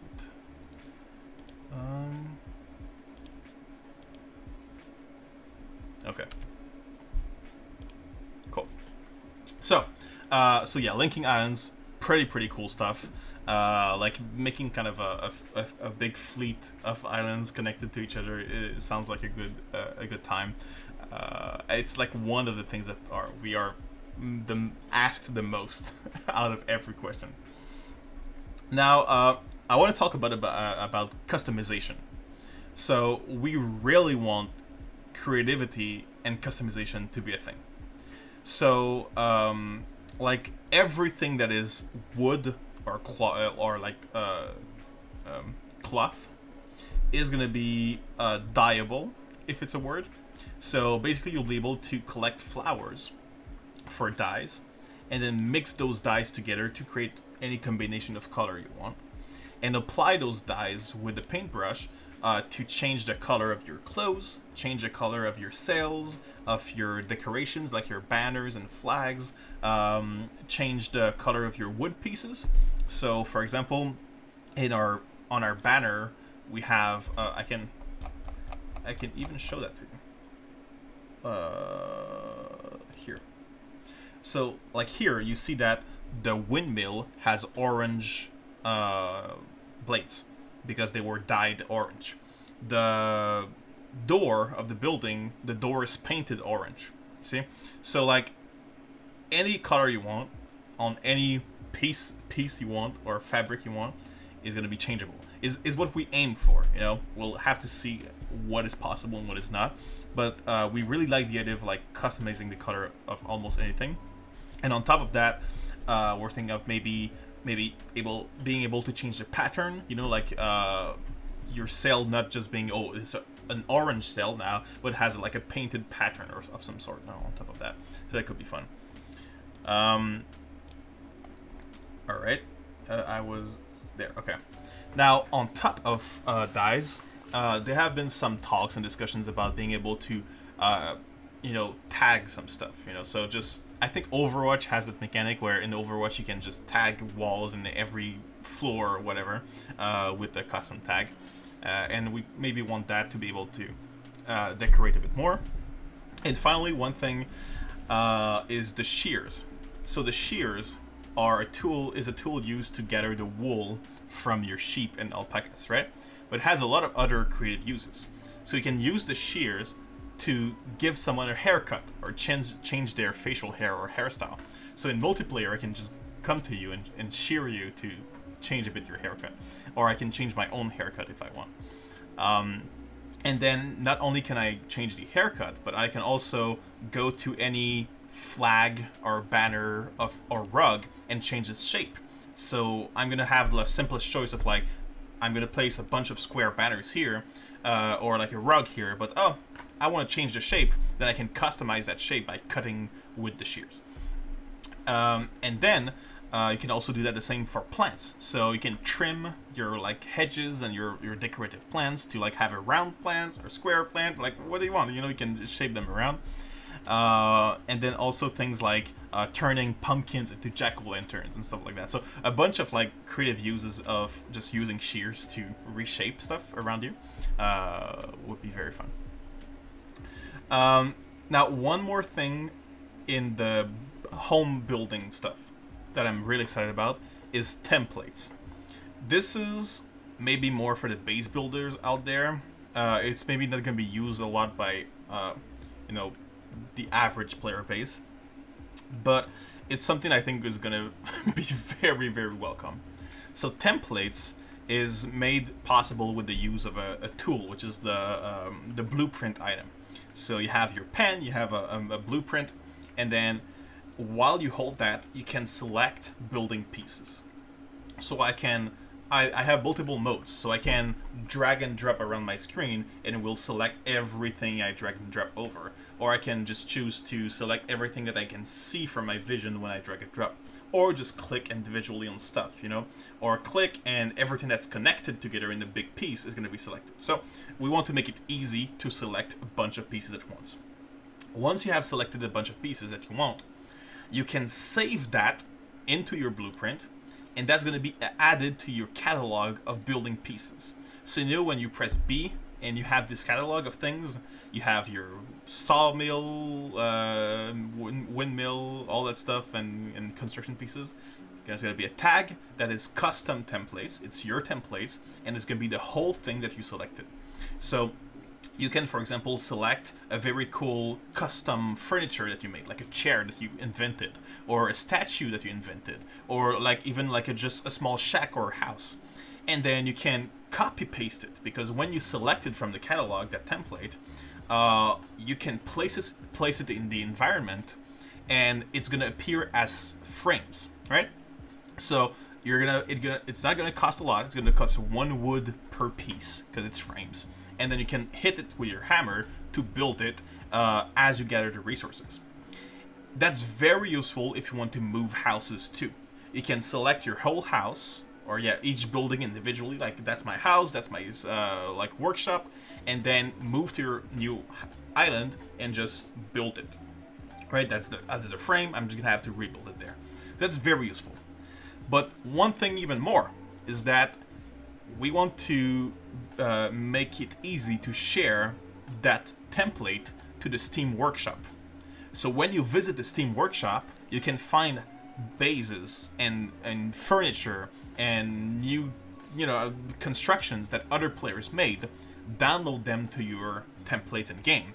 So if you lack inspiration or you just want to find cool new ideas, you can go on the Steam Workshop and add a bunch of these constructions to your game, and now you have access to them. That's also useful if you want to quickly copy paste something. So if you plan to do a castle and you want to do a big tower that's very complex and you just want to copy paste that tower, very easy to do. So there's a lot of potential with that. We're really looking forward to maybe implementing it, but as everything, I don't want to make any promises because that's a very cool idea, but then again, where will it fit in our development schedule, we'll have to see. So that's nice. And we also maybe plan to give that as a reward. So you explore a ruin or a temple, and inside of that you'll find a template that's made by the devs and given as a reward for you to gain as an inspiration to help you build cool stuff. Okay, so we did the base building part, which is like, it's one of like 5 sections. Let me check. It's one of 5 sections. No. Okay, we did character management and base building. So there's only 3 more. There's sailing in the clouds, exploration, and fighting corruption. So I think I'm gonna do sailing in the clouds, and then we'll stop for today. Well, I'll maybe keep playing the demo, but I'll stop reading, because just me in the screen with chat, and no nothing to that's more exciting than words. I feel it might be long and boring. So I'll do sailing in the clouds, and then another time, maybe a couple of weeks from now, we'll do exploration and fighting corruption, which is, to be honest, very exciting. The exploration part is a bunch of ideas we have for resources, biomes, and stuff like that. And fighting corruption is all the enemies, monsters, movesets that we plan to have, and the bosses, the boss fights and stuff. So yeah, so we'll still have exciting stuff to show next. Right now, my throat is very, very hurting. I'll be right back, like 60 seconds. Just I'm gonna grab like something from my throat. I'll be right back.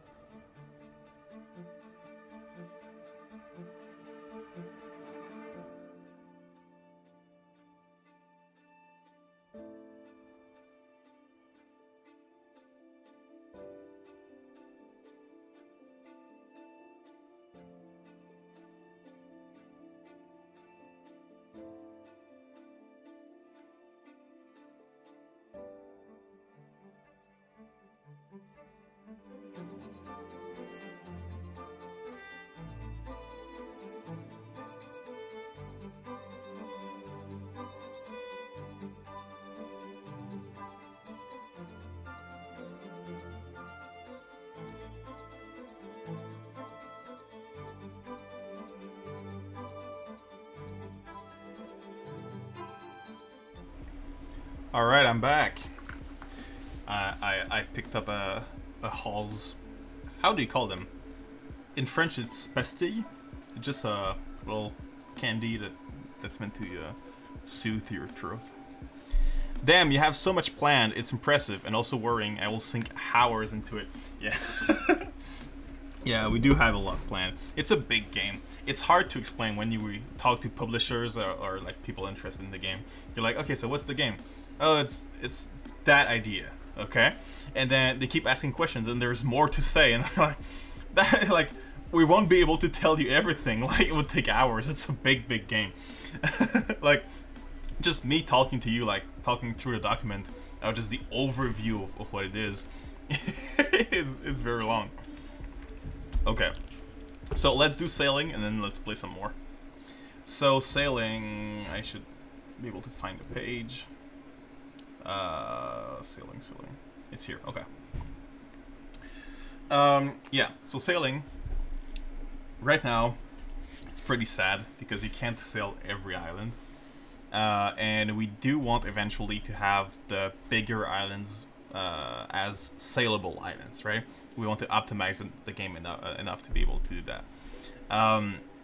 But we do, however, like the idea of gargantuan island, very big islands that are only meant to be explored, and they're very large to explore. So it'll take a while, you know, a lot of secrets, a lot of exploration to do, and these islands maybe won't be saleable, but I think there's going to be like a gap. I think it's going to be the big islands and everything else, and no in betweens, right? So that you know that okay, this is not meant to be sold, so I'm not disappointed that I can't. But yeah, we're aiming for more islands to be sellable. Now we do have more technologies that we want to implement for the island navigation. So, for example, a spinnaker, which is a big parachute sail that can be deployed to give a boost, similar to how you can boost with the glider right now. We want to be able to boost your island too, but something that maybe you'll have to crank up manually after a while, so that you have to like do different activities. Because right now sailing is totally empty, right?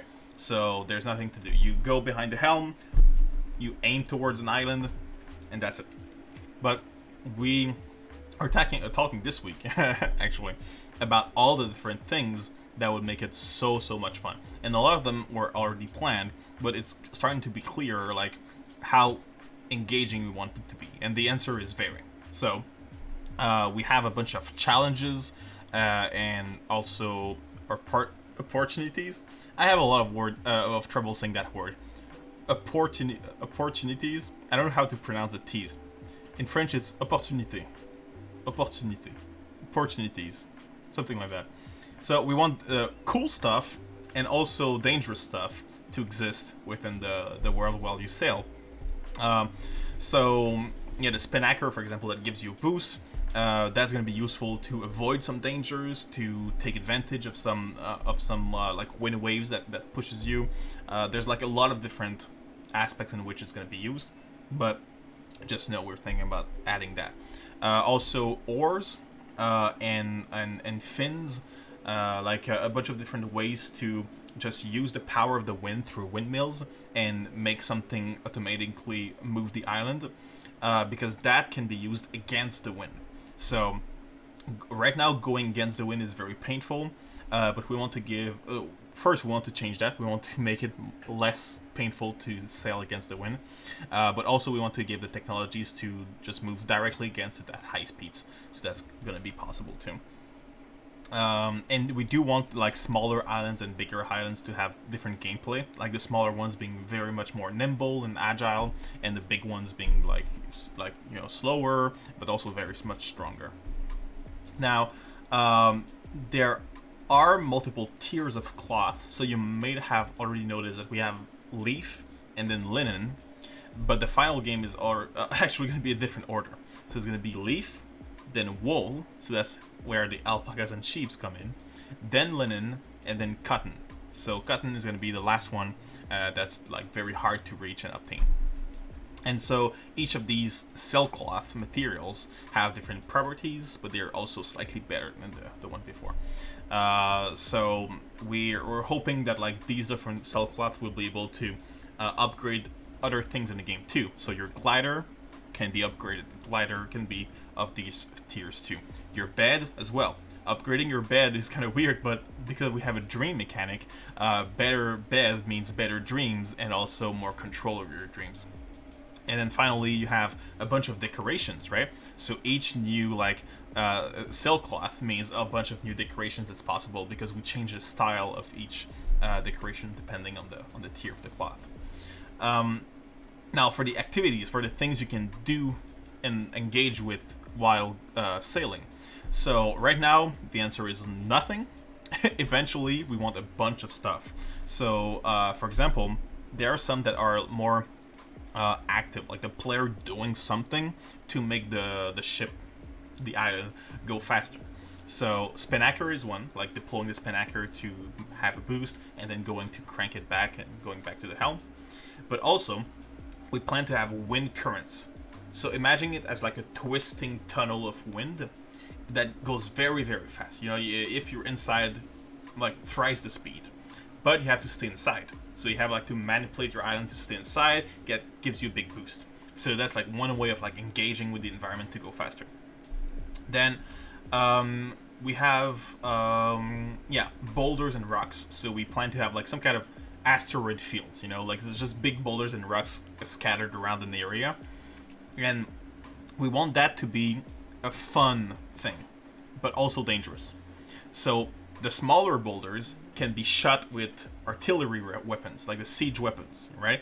To be destroyed, and that gives resources. But the very big ones are dangerous, and you need to avoid them because they can contact with your island, explode, and damage your cells and stuff.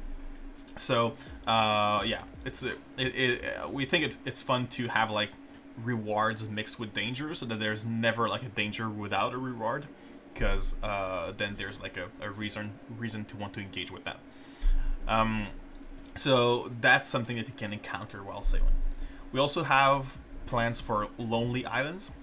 So right now, islands only spawn in clusters, but we do want some lonely islands every now and then, so you can see, to the way on my way to my destination, I find like something like a small detour. That's a small exploration opportunity, and then you come back to your island. Floating debris too. So things that you have to crash into with your glider. So you go out of your island, glide a bit, crash into them, and get some resources. And we're hoping to maybe have some kind of fishing minigame, like just a relaxing fishing experience, but we don't really want to like fish animals and stuff. So we'll have to think like if we want to fish like weird flying fungi monsters or something, or just resources, or we'll have to think about it. But fishing could be nice. And last thing is that you can be engaged by some monsters. So one of our monsters is the catophid. So the catophid is a flying sea serpent. It's very dangerous. It carries enemies on its back, and it kind of invades your island and jumps off on your territory and invades your home. So this can be encountered and can be avoided, but it can be very dangerous too. So bunch of stuff, and that's only like the activities. You know, on top of that, there's going to be storms that you can encounter. Some weather events like a big fog, or big winds starting to approach, and you have less control on your island, and all kinds of stuff that makes it like a mix and match. So in the end, you have an experience where you're actively trying to go faster. Sometimes you have to react to challenges and take some resources as you see them, and then you also have like some kind of weather that adds unpredictable stuff to that. So there we go. As far as storms are concerned, then we have like different types of storms, as I said, right? We have the normal storms, which can appear in many forms. So we have the snowstorm at higher altitudes, which is very cold and very hard to survive. But we also have lightning storms. So the lightning strikes can strike your sails and break them. It can land on land and put a bunch of fire around. You have to extinguish that or go around it. We have boulders, so like boulder storms where you have to avoid the boulders or they're gonna hit your island, and stuff like that. In these storms, we also like storms and jet streams. Jet streams is like the in-between regions of the map. We also have rogue waves that are like come towards you and can damage you. We're currently designing that, so there might be a lot of changes in that regards. There we go. So, as far as the sails breaking apart, currently it's not really the way we want it, because you just sail and they break, and then you're like, oh, where do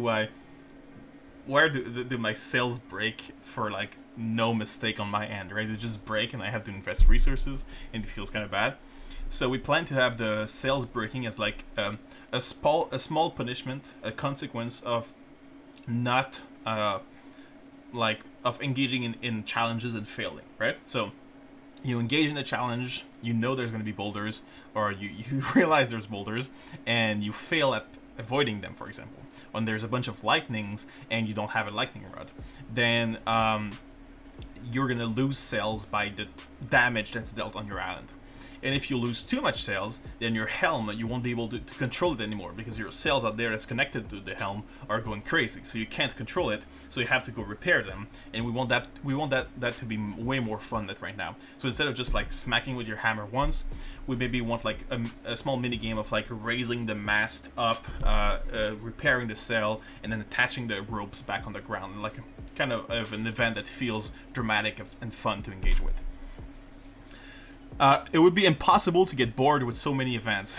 Hopefully, we want to be very selective with events where we don't want random events to feel pre-programmed or rolled on a random table. We kind of want them to be feeling like they're part of the world, and you're engaging them instead of them engaging you. You see, like you stumble upon it instead of like just,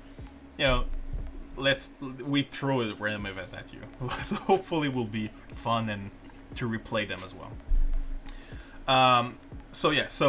Storms, repairing your sails, all that stuff is going to be part of that. But also, there's going to be also more dangers with storms, because there's going to be some things that push you around. And then can also be some corruption that invade you. So it can be like some like some boulders. You can have like some corruption and cataphids that come in and attack you, or just come in and invade your island, and you have to do that. So a lot of stuff's possible. Navigation tools. So am I going too fast? I feel like I'm. It's the end of the day. I'm getting a bit tired, and sometimes when I speak, I like blah blah blah blah blah, and we can't hear anything. Okay, so navigation tools.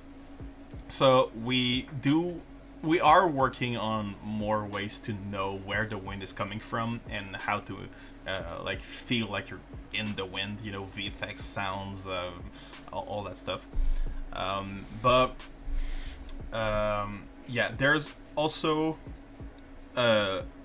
a mechanic that's probably going to pop up a bit more in the future, which is that strong winds can have negative impact, right? And by strong winds, I mean like the storms and the jet streams, and maybe the highest altitudes are being very close to the hurricane. So we plan to have a bunch of little tools to help you orient yourselves, but also interact with the wind a bit more. Sorry, my sentence doesn't make a lot of sense. Let me tell you about navigation tools. So we have a spyglass that's currently in the game, but not in the demo. So you can look at distant islands with your spyglass, and you can upgrade it with better materials to look even further. And then with the spyglass, you can see some tags. So you can see that this is your home. You can see that this is your grave. So that's where you died. So if you want to return where you died, you can. You can see that this is your previous home. So, I built a bed and accidentally put it as my current home. Where was my previous home? Then you can see that this was your previous home. And you can also pin something. So like this is my pinned island. You can have one pin at a time, and you'll see that it's pinned. That's also very useful in multiplayer, because if you pin something, everyone else sees it as your pin. So like it's Nico's pin. So if Nico says, let's go there, I know what they're talking about. Then we also have the table map. So table map is a big map that is like every island of the game that can fit on that map. However, there's like kind of a fog of war, right? So you only see the islands you explored. It's useful to know what you explored, what you didn't, where to go next if you're looking for a part of the map that's still not explored. And that's where you'll see the tags too. And by tags, I mean the things I mentioned, but also you can create your own tags with beacons. So beacons are like these kind of big stone statues that you can like customize, and basically you'll be able to say that, okay, this is this symbol, like this is the tag I choose for this island, and this is the color I choose for this tag. So in your spyglass and on your map table, you'll be able to see that tag that you placed. So if you want to remember an island that you still can't explore because you miss a tool, then you can tag that. If you want to notice that, okay, there's a rare resource here that grows back and I want to come back later, you can tag that. And if you want also to like say this island is going to be my home someday but not yet, yeah, a lot of ways to use the beacons and the tags. So there we go. Now there are some more related to the wind and navigation and seeking stuff.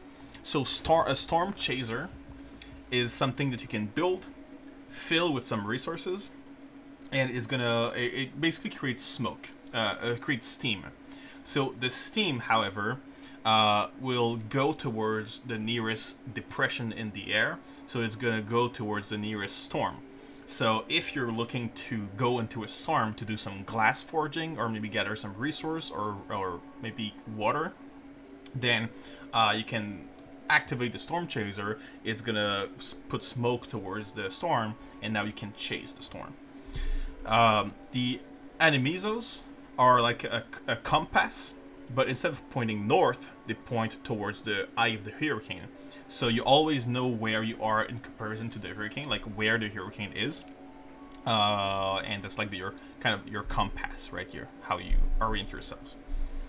And finally, we have a wind switch. So the wind switch is like kind of a switch, right? That switches when the wind is strong enough. So it's heavy enough that it isn't switched normally. But if the wind is so strong that it pushes the switch and it switch, that's a lot of switches in one sentence. But that means that warns you that there's enough wind to worry. You know, like you should hide your animals. You should protect your crop or whatever, and then like be ready for a big storm or for violent winds. So that's kind of a cool tools we thought about. Maybe not of them. Maybe not all of them are going to be in the game, especially the last few ones. But it's stuff that can be fun to install on your island and understand, what's going on with the wind and the world. All right, there we go. Then there's a part talking about the hurricane. I feel like this is like common information, but maybe I'm wrong. Basically, the world is a circle. In case it wasn't obvious enough, the world is a circle, and the hurricane is in the middle. Okay, so around the hurricane are 3 rings, and each ring is rotating.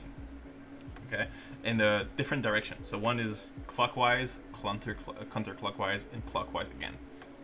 That means that if you want to go against the wind, okay, I'm looking for something to give an example. Okay, let's use these markers. Okay, so let's say that you are here and you want to reach here, but that would be against the wind, so it would be very slow to go from here to here. But there's another ring here, right, that is going counterclockwise. So they kind of do this. Yeah, okay? So they do this. So if you just, from here, change ring, and then you wait for them to align, you can switch back. Does that make any sense? So that means that going against the wind is faster if you just change ring and come back, and also you can use that as kind of like a fast travel almost. So, so that's a thing that in the world, and between each of these rings are the jet streams. So if by playing the demo you've encountered like a big wall of rain and there were like waves and stuff, that's like the early version of a jet stream that we're working on to make better and interesting. But that's basically a transitional area between two rings. And yeah, so altitudes also exist. So there are 3 levels of altitude, And to go to a higher level of altitude, you need to develop a technology like a big hot air balloon to change levels, and then you have access to that level. There's 3 levels, increasingly more weird and challenging as you go up. So like kind of think of like a reverse Subnautica, right? It kind of becomes weird the deeper you go in Subnautica. Here it becomes weirder the more up you go, and also more challenging. Yeah. So there's 3 rings, 3 altitudes. The thing is, to go up, you need the balloons, but to craft the balloons, you need some kind of rare resource. And where is that resource find? In the hurricane. Yeah. So hurricanes, I don't know if you know a lot about hurricanes, but let me try to do a little drawing. It's drawing time with Nico. Do I have my eraser? Yeah, right there. Okay, there we go. I have a whiteboard. I use a lot of like whiteboards are my main tool that I use for work. They're just so useful.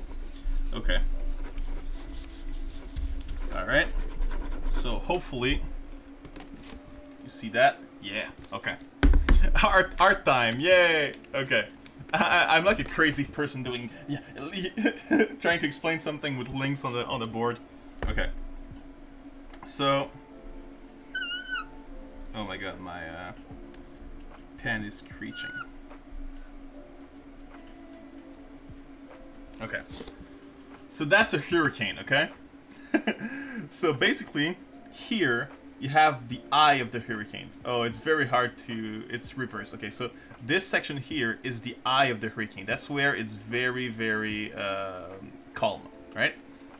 And here would be the exterior of the hurricane. So like, let's say this is an island, right? Little island there. So the player, to progress in the game, would have to cross that rain band. So okay, so these lines are rain bands. It's very stormy. It rains a lot. There's a lot of wind, a lot of dangers. Okay, so you cross that rain band, and it's very hard. So you can't do it at first. You have to develop new technologies. You have to upgrade your cells, and then you're here. In between rain bands, there's a calm area. So all of this area here is very, very calm. There's no storm whatsoever. So what we plan to do is to have the player reach this area here, find some very rare resources to be able to go up, like upgrade their balloons. And with the upgraded balloons, they can go up and leave the map and explore the second level, right?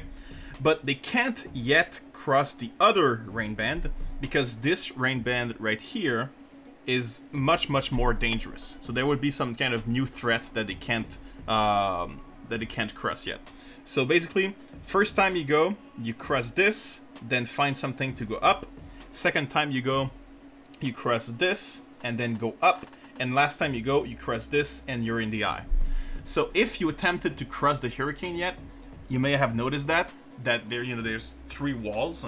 And in the final version of the game, we want the 3 walls to be like 3 boss fights, the 3 acts of the game. Act 1, Act 2, Act 3. So there we go. So that's how the hurricane is divided, right? And how we plan to handle like general progression, just going up and up and up. Reminds me of death modules in Subnautica. I love it. Yeah, exactly. That's similar. So there we go. Now for storms, we talked a bit about storms, but there's also fun things in storms. So for example, we have normal storms can have boulders that you can destroy for resources.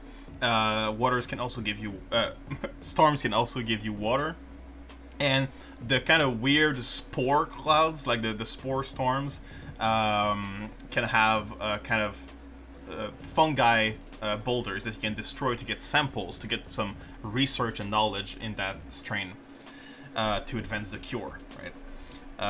So yeah, there we go. We also talked a bit about rust storms, but we don't know how rust storms would work. We just think the color and ID and look of it would be nice. Maybe it's not going to be in the game. There we go. So that's mainly it for the sailing part. like, because as I said, there's gonna be like fog, rain, hail, snow, a bunch of stuff. So there's also gonna be weather included with that. So that's it for this part. So next time we're gonna be talking about it is gonna be exploration and finding corruption, which is very exciting. But if I talk more than that, I'm gonna have no voice for this weekend. All right. So how can I exit full screen here? Okay, there we go. So if I return here, we're back to the game. Okay. So the stream ends in 30 minutes. So I'm thinking of just like decorating my house and keep building and exploring. So yeah. So not as exciting as seeing concept arts and seeing like visual stuff. But if you were curious about some features and like, you know, how things that are planned, that might have given you some idea. There you go. Okay, let's change the music here. I'm not a fan of aggressive music. I do have a playlist that I really like. Let's see. There you go, here. Let's do this one. Okay. Oh, maybe that's way too... where is the one I usually put? I think it's this one. Okay. It's jazz hop, so it's supposed to be jazz, but more hip hop. So it's kind of has the same instruments, but is more a bit more energetic. It kind of feels like lo-fi, to be honest. All right. So let me keep on playing. Oh no. Did you hear that? Basically what happens is that when you pause the game, every cracking sound of the wood stacks up and waits. And when you go back into the game, they all play at the same time. So, yeah. That will be fixed eventually, hopefully. So yeah, I'm looking at this right here, and I saw the concept art for the decoration, and I just want to put a rug here, put a little couch here and table, put some hanging lanterns and stuff. It's one thing that annoys me is that there's so many things I want to be able to play in the Steam version that's not there yet. Okay. So this should probably not be the bedroom, right? But speaking of couches, let's try to make a couch. I'd be curious to see like what we can do. Okay. Let's put this like that. And then, okay, so you can't do a smaller square than that with the basic wall. But there is a very tiny triangle.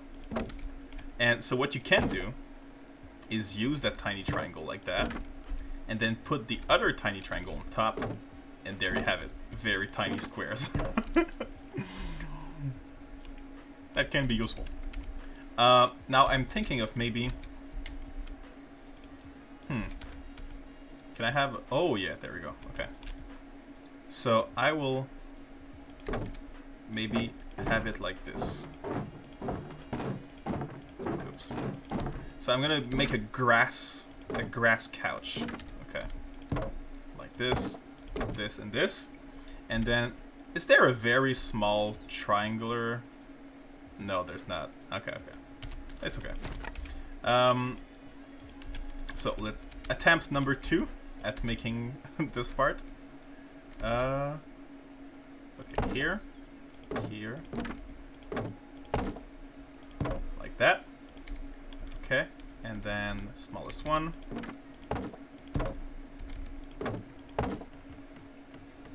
Oh. So, okay, let's just see what happens if I do this. That doesn't look like a couch. Okay, maybe if we... Okay, I have an idea. Let's do that. But then I'm not gonna fill... Oh. I'm not gonna fill this one, so it's gonna look like some kind of incline. Okay. And, oh, and also, Max, if Max you're watching, the combo of the hammer works on every piece except the reverse triangle. So I was hitting this one, so it filled, but every one I was not hitting, every reverse triangle I was not hitting is not filled. So that's very annoying. Okay. Doop, doop, doop, doop. Okay. Now, can I make this, like, I would like this to be a triangle. By design, it's designed to not just this specific piece. Sure, sure, Vince. Okay, is that more of a couch? Not really. Let's do this. That's a lot of grass. That's that's a very grassy couch. Okay, maybe it won't be grass. I'm sorry. Because I just can't imagine myself sitting there. Okay. Like this, this, this, this, and then a bigger one. Where should it be? Oh my god. Okay, like that. But then it's all gonna clip to each other, right? Yeah, there's gonna be some clipping issues, but it's fine, it's close enough. And now we do just the bottom of it, like that. Should be fine. Yeah, okay. Is that a couch? I can't tell. Yeah, that's gonna be. There should be the same pieces, but with dyed clothes. What do you mean? Like, the same building pieces, but as clothing materials so that you can dye them? I'm really also looking for colors, because right now everything is gray and brown or green, and I like wish to add some more pop to it. Okay. What could I do here? Maybe is that gonna be like a cool aesthetic if I just... No, we just can't see it. I was hoping we would add some flair if I added this piece here. And now I can't remove it. Oh no. Oh no. Damn it. There we go. Removed it. Oh no, what's that? Oh, it's my big thing. Nah. And, at this point, it's gonna exist like that. Okay. Let's make... what should we make? So we have this little thing here. I really wish I could place a big rug here. Maybe... Okay, so just for convenience sake, I'm gonna place a workbench here. Because I know I'm gonna want to have easy access to our workbench somewhere. Okay, and then... I want to make something cute here. And, okay, hear me out. There might be a way to do something. I will... if that works, I'm gonna be happy. I'm gonna put a campfire here. Okay. Then I'm gonna put a cooking plate. But it's not exactly as I wanted, so I'm gonna rotate it like that, okay? Oh, wait, no! No, that's not what I wanted. This. Should be this, right? Okay, yeah. Now, I'm gonna start the campfire and make something that would make a salad, right? Yeah, like this. Now, I'm gonna extinguish the fire. So the meal is still there, but not cooking. And then I will try to hide it. So let's go disabled. And let's do this. Okay. hit with the hammer. And maybe I'll need like some kind of...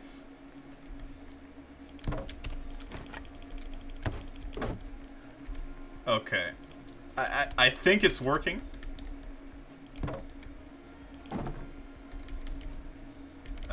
Like that.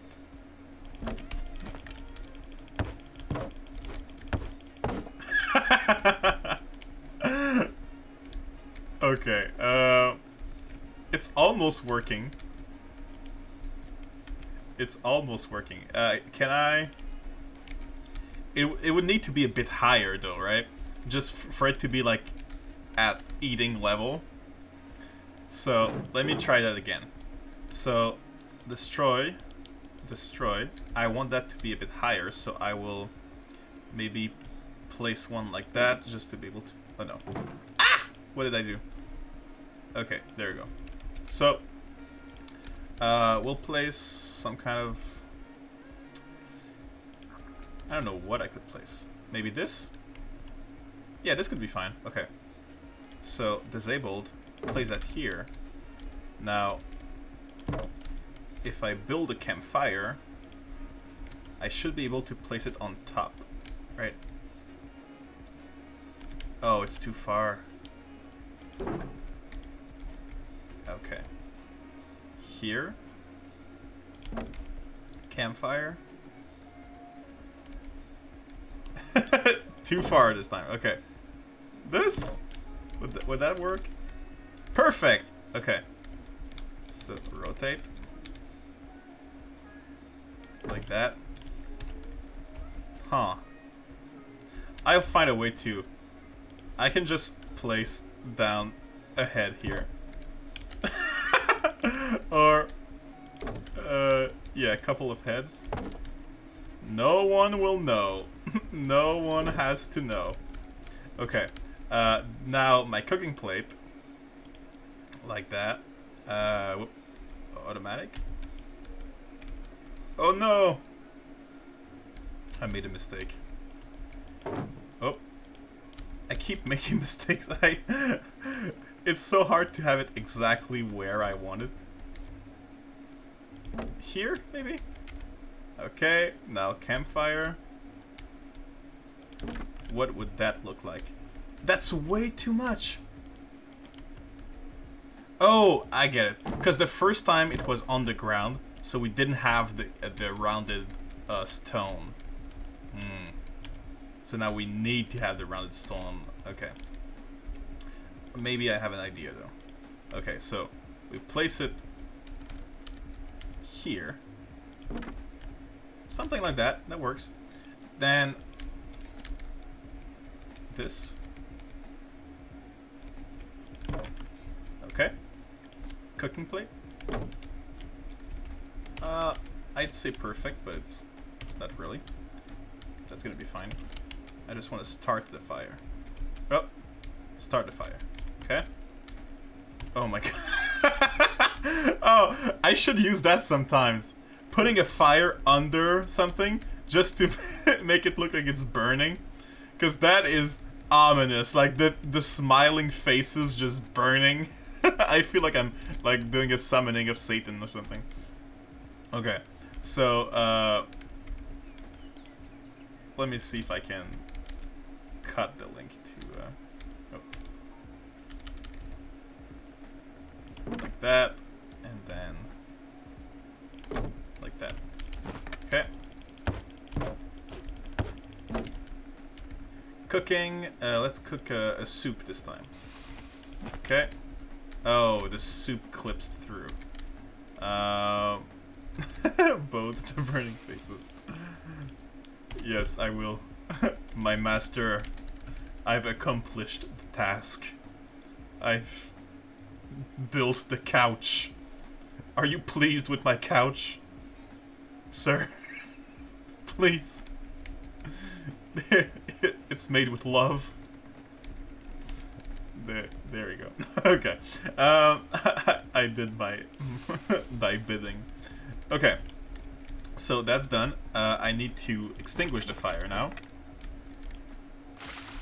Done. Now, let's. Okay. I'm hoping I'm gonna be able to like do some kind of table.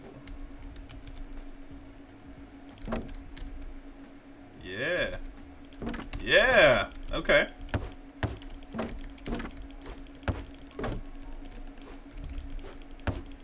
Oh no. We have to cover up our crimes once again. So many crimes to cover up. It's insane. No, that's not enough. Let's do it here. Here. Here and here. Okay. Oh. Need a little bit more here. Okay. There we go. Oh. That is not what I intended, but that's fine. Little ground patch here. Like that.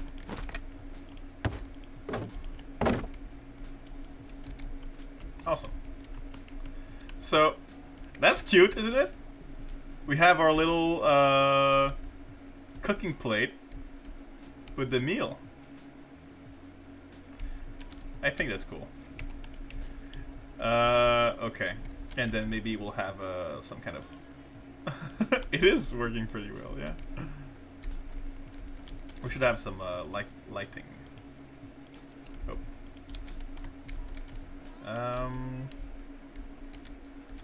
One torch here, one torch here, and one torch here. Maybe. I'm not very good at interior decor, but let's try.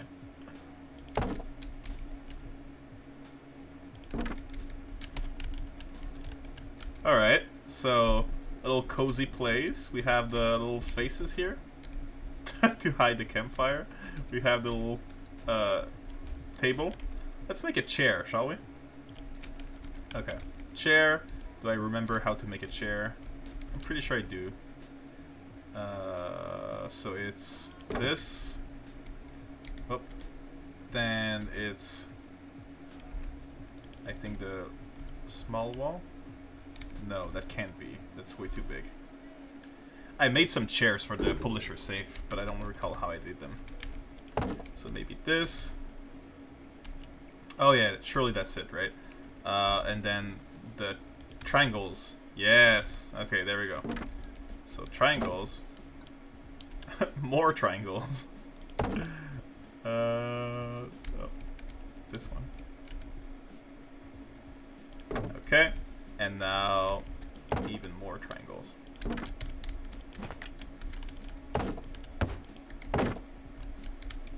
Okay. Oh, maybe we want to keep them as... yeah, as frames. That would make a bit more sense. Okay. Oh! Oops.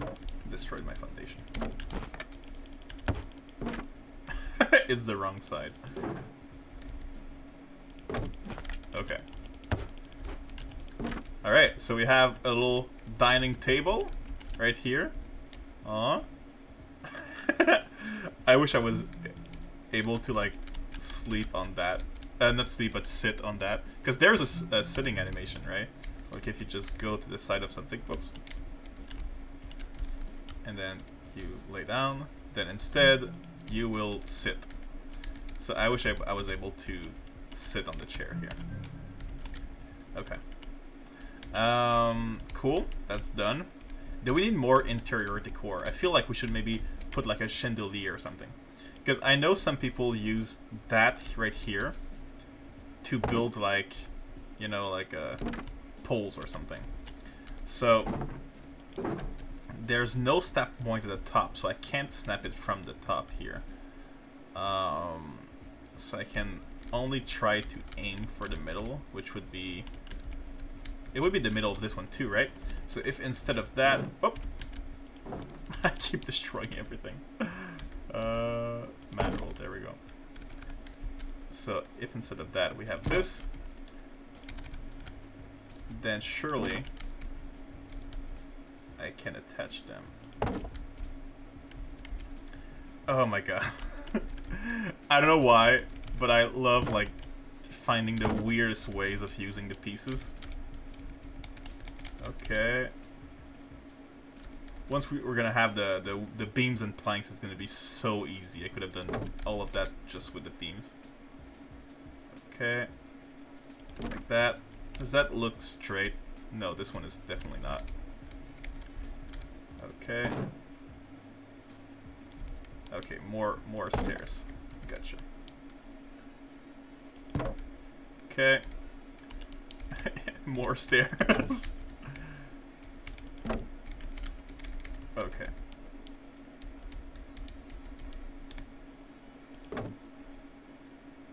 Okay, and then I would need to be able to access that. So I probably go to the roof. There we go. There we go. And then here. Oops, wrong side. Okay. So, okay, it's gonna work. It has to. Oh, oops.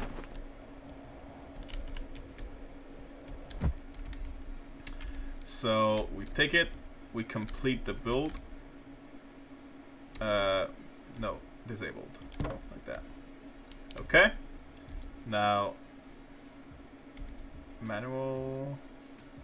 Okay. So, back inside. Now we destroy. And now we have to be very precise, because I don't want to destroy something that I regret later, because I can't build from here down. Okay. Is there a way for me to make, like... Huh. Is there a way to make thin lines like this, but horizontal instead? I'm thinking maybe if I put that here and then connecting it somewhere could look nice. Oh, right. Oh, okay, wait. What about our friends' triangles? No, that can't be it. That's the thinnest piece we can have. Okay. Yeah, completely forget about these, right?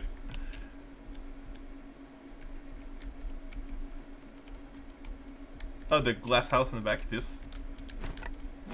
Not glass yet, though, but it would be nice to have glass pieces eventually. Maybe with glass forging in the game, we'll be able to add these. Should I add windows? No, I think it looks great without some. Okay, so... Oh! Should we do a big brain move? Of, like, taking the one that's the longest and just stacking it onto himself?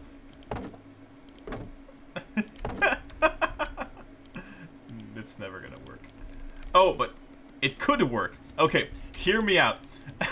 Big brain moves here. Okay, so I go here, first of all. Okay. Then, oh, nope, thank you. Then I put a floor at the level I want. So, let's say this level, right? So I have my floor. I need to try to... man. Okay, let's build more stairs. Because we always need more stairs. Eventually, we're gonna add ladders into the game. Because we do need some ladders. Okay. Why can't I go up? Okay, got it. Cool.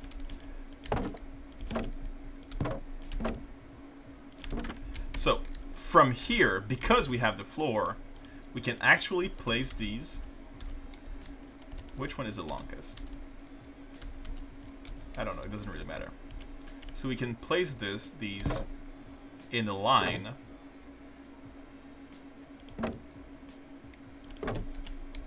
There, okay. And then we can place a torch on top of this. For example. Right? So we could technically grow 4 more branches to do a chandelier. And what about this? Can we even attach this to this? Oh no, okay. Would be fun to have like not a tall, a small connector, which is not tall, right? Because then I could just have the connector in a way where I could connect here to here, and it would look like, you know, it's suspended or something. Okay, so eventually, when I'm gonna have more of these stone faces, I'm gonna be able to complete the chandelier. It's coming eventually. Okay, okay, okay, okay. So, chandelier on its way, and I should probably delete this if I don't use it. Yeah. Oh, but then it looks very empty. Very small floor piece. No. Triangle.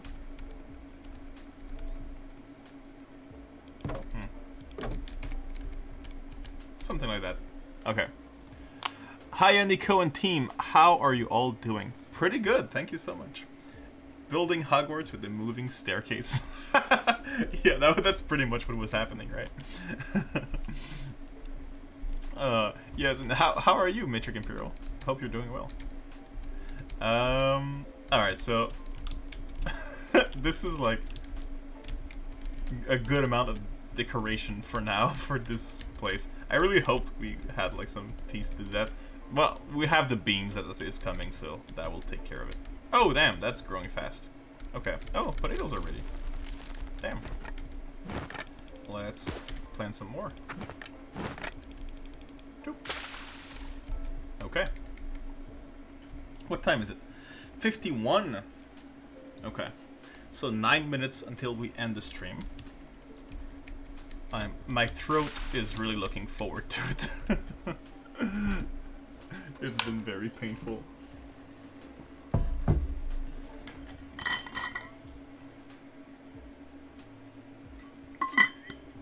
I'm great, thank you. Glad to hear it. Hello, please release this game soon. It's amazing. I wanted to ask you, but is this scenario inspired by the Japanese anime Last Exile? I actually don't know Last Exile. Maybe some people from the team know it, but it's never been mentioned in meetings, so I don't think there's any inspiration from it. But I'd be curious to check it out if it's like a similar vibe. And yeah, we will release it next year. Game comes out next year. There's still a lot we want to do with the game before we release it. We really want to have almost our full vision before the early access. But thanks for watching the stream, and thanks for the recommendation. I'm gonna look up what Last Exile is real quick. Last Exile. Okay, I do see there's some like flying stuff in the air, like some floating ships and stuff like that. That's pretty cool. We do have a big inspiration that comes from Studio Ghibli and stuff like that. So just the visual style of Studio Ghibli, you know, is an inspiration for us, and you know, the universe, the world, ambience, very cool. Been playing early access Sons of the Forest. I'm really liking it so far. End Night, similar to Astrolab, a small team doing great things. Yeah, I watched that because I remember the Forest when it came out. It's a long time ago now, right? And from what I've heard, because it was a surprise for me, because I don't follow the development of the title that much. So when they announced that, I was like, oh, that's like a sequel, a new game in the same universe. That sounds kind of cool. And I saw like some people doing. I saw Moist Critical Penguin Z doing a speed run of it, and like at some point there's like some labs and like some kind of a weird infiltration going on. It looked kind of cool. Okay. I will never have enough flax at this rate. I should probably build like way more crop things. Alright, let's go big. We need a lot of flax. and we have a lot of planks and soil, so why not? Let's not be shy. There we go. Oh, that's a bit too close to my for my liking.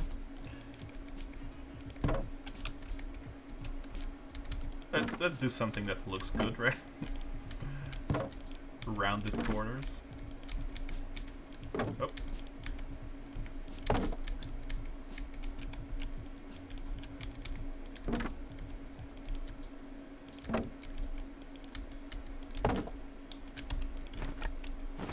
Okay. Oh, they're all ready. Oh, except the one I just planted, of course. Okay. There we go. Perfect. Now this.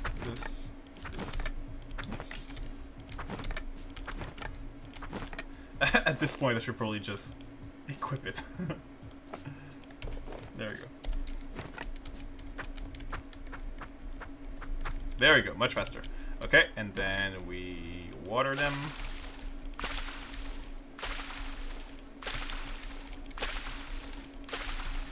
Alright, cool. That's done. Yeah, this, because the fireplace, it's not that beautiful to come from this side here. I should probably put some like decoration, or even like, would a window be nice, even if like what we see from the other side is not that great. Like, let's say I put this in a window. I see enough of the other side to be ugly, but I can maybe like change what we see, right? So if I, where is that? Here. Oh, I can't? What's happening?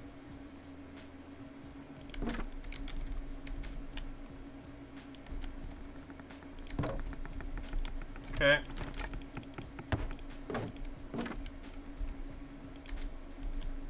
Oops.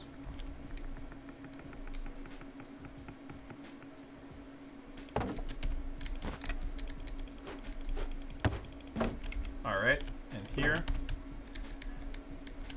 It's a bit cuter, but it serves absolutely no purpose whatsoever. That's fine. We eventually will also like extend the roof so that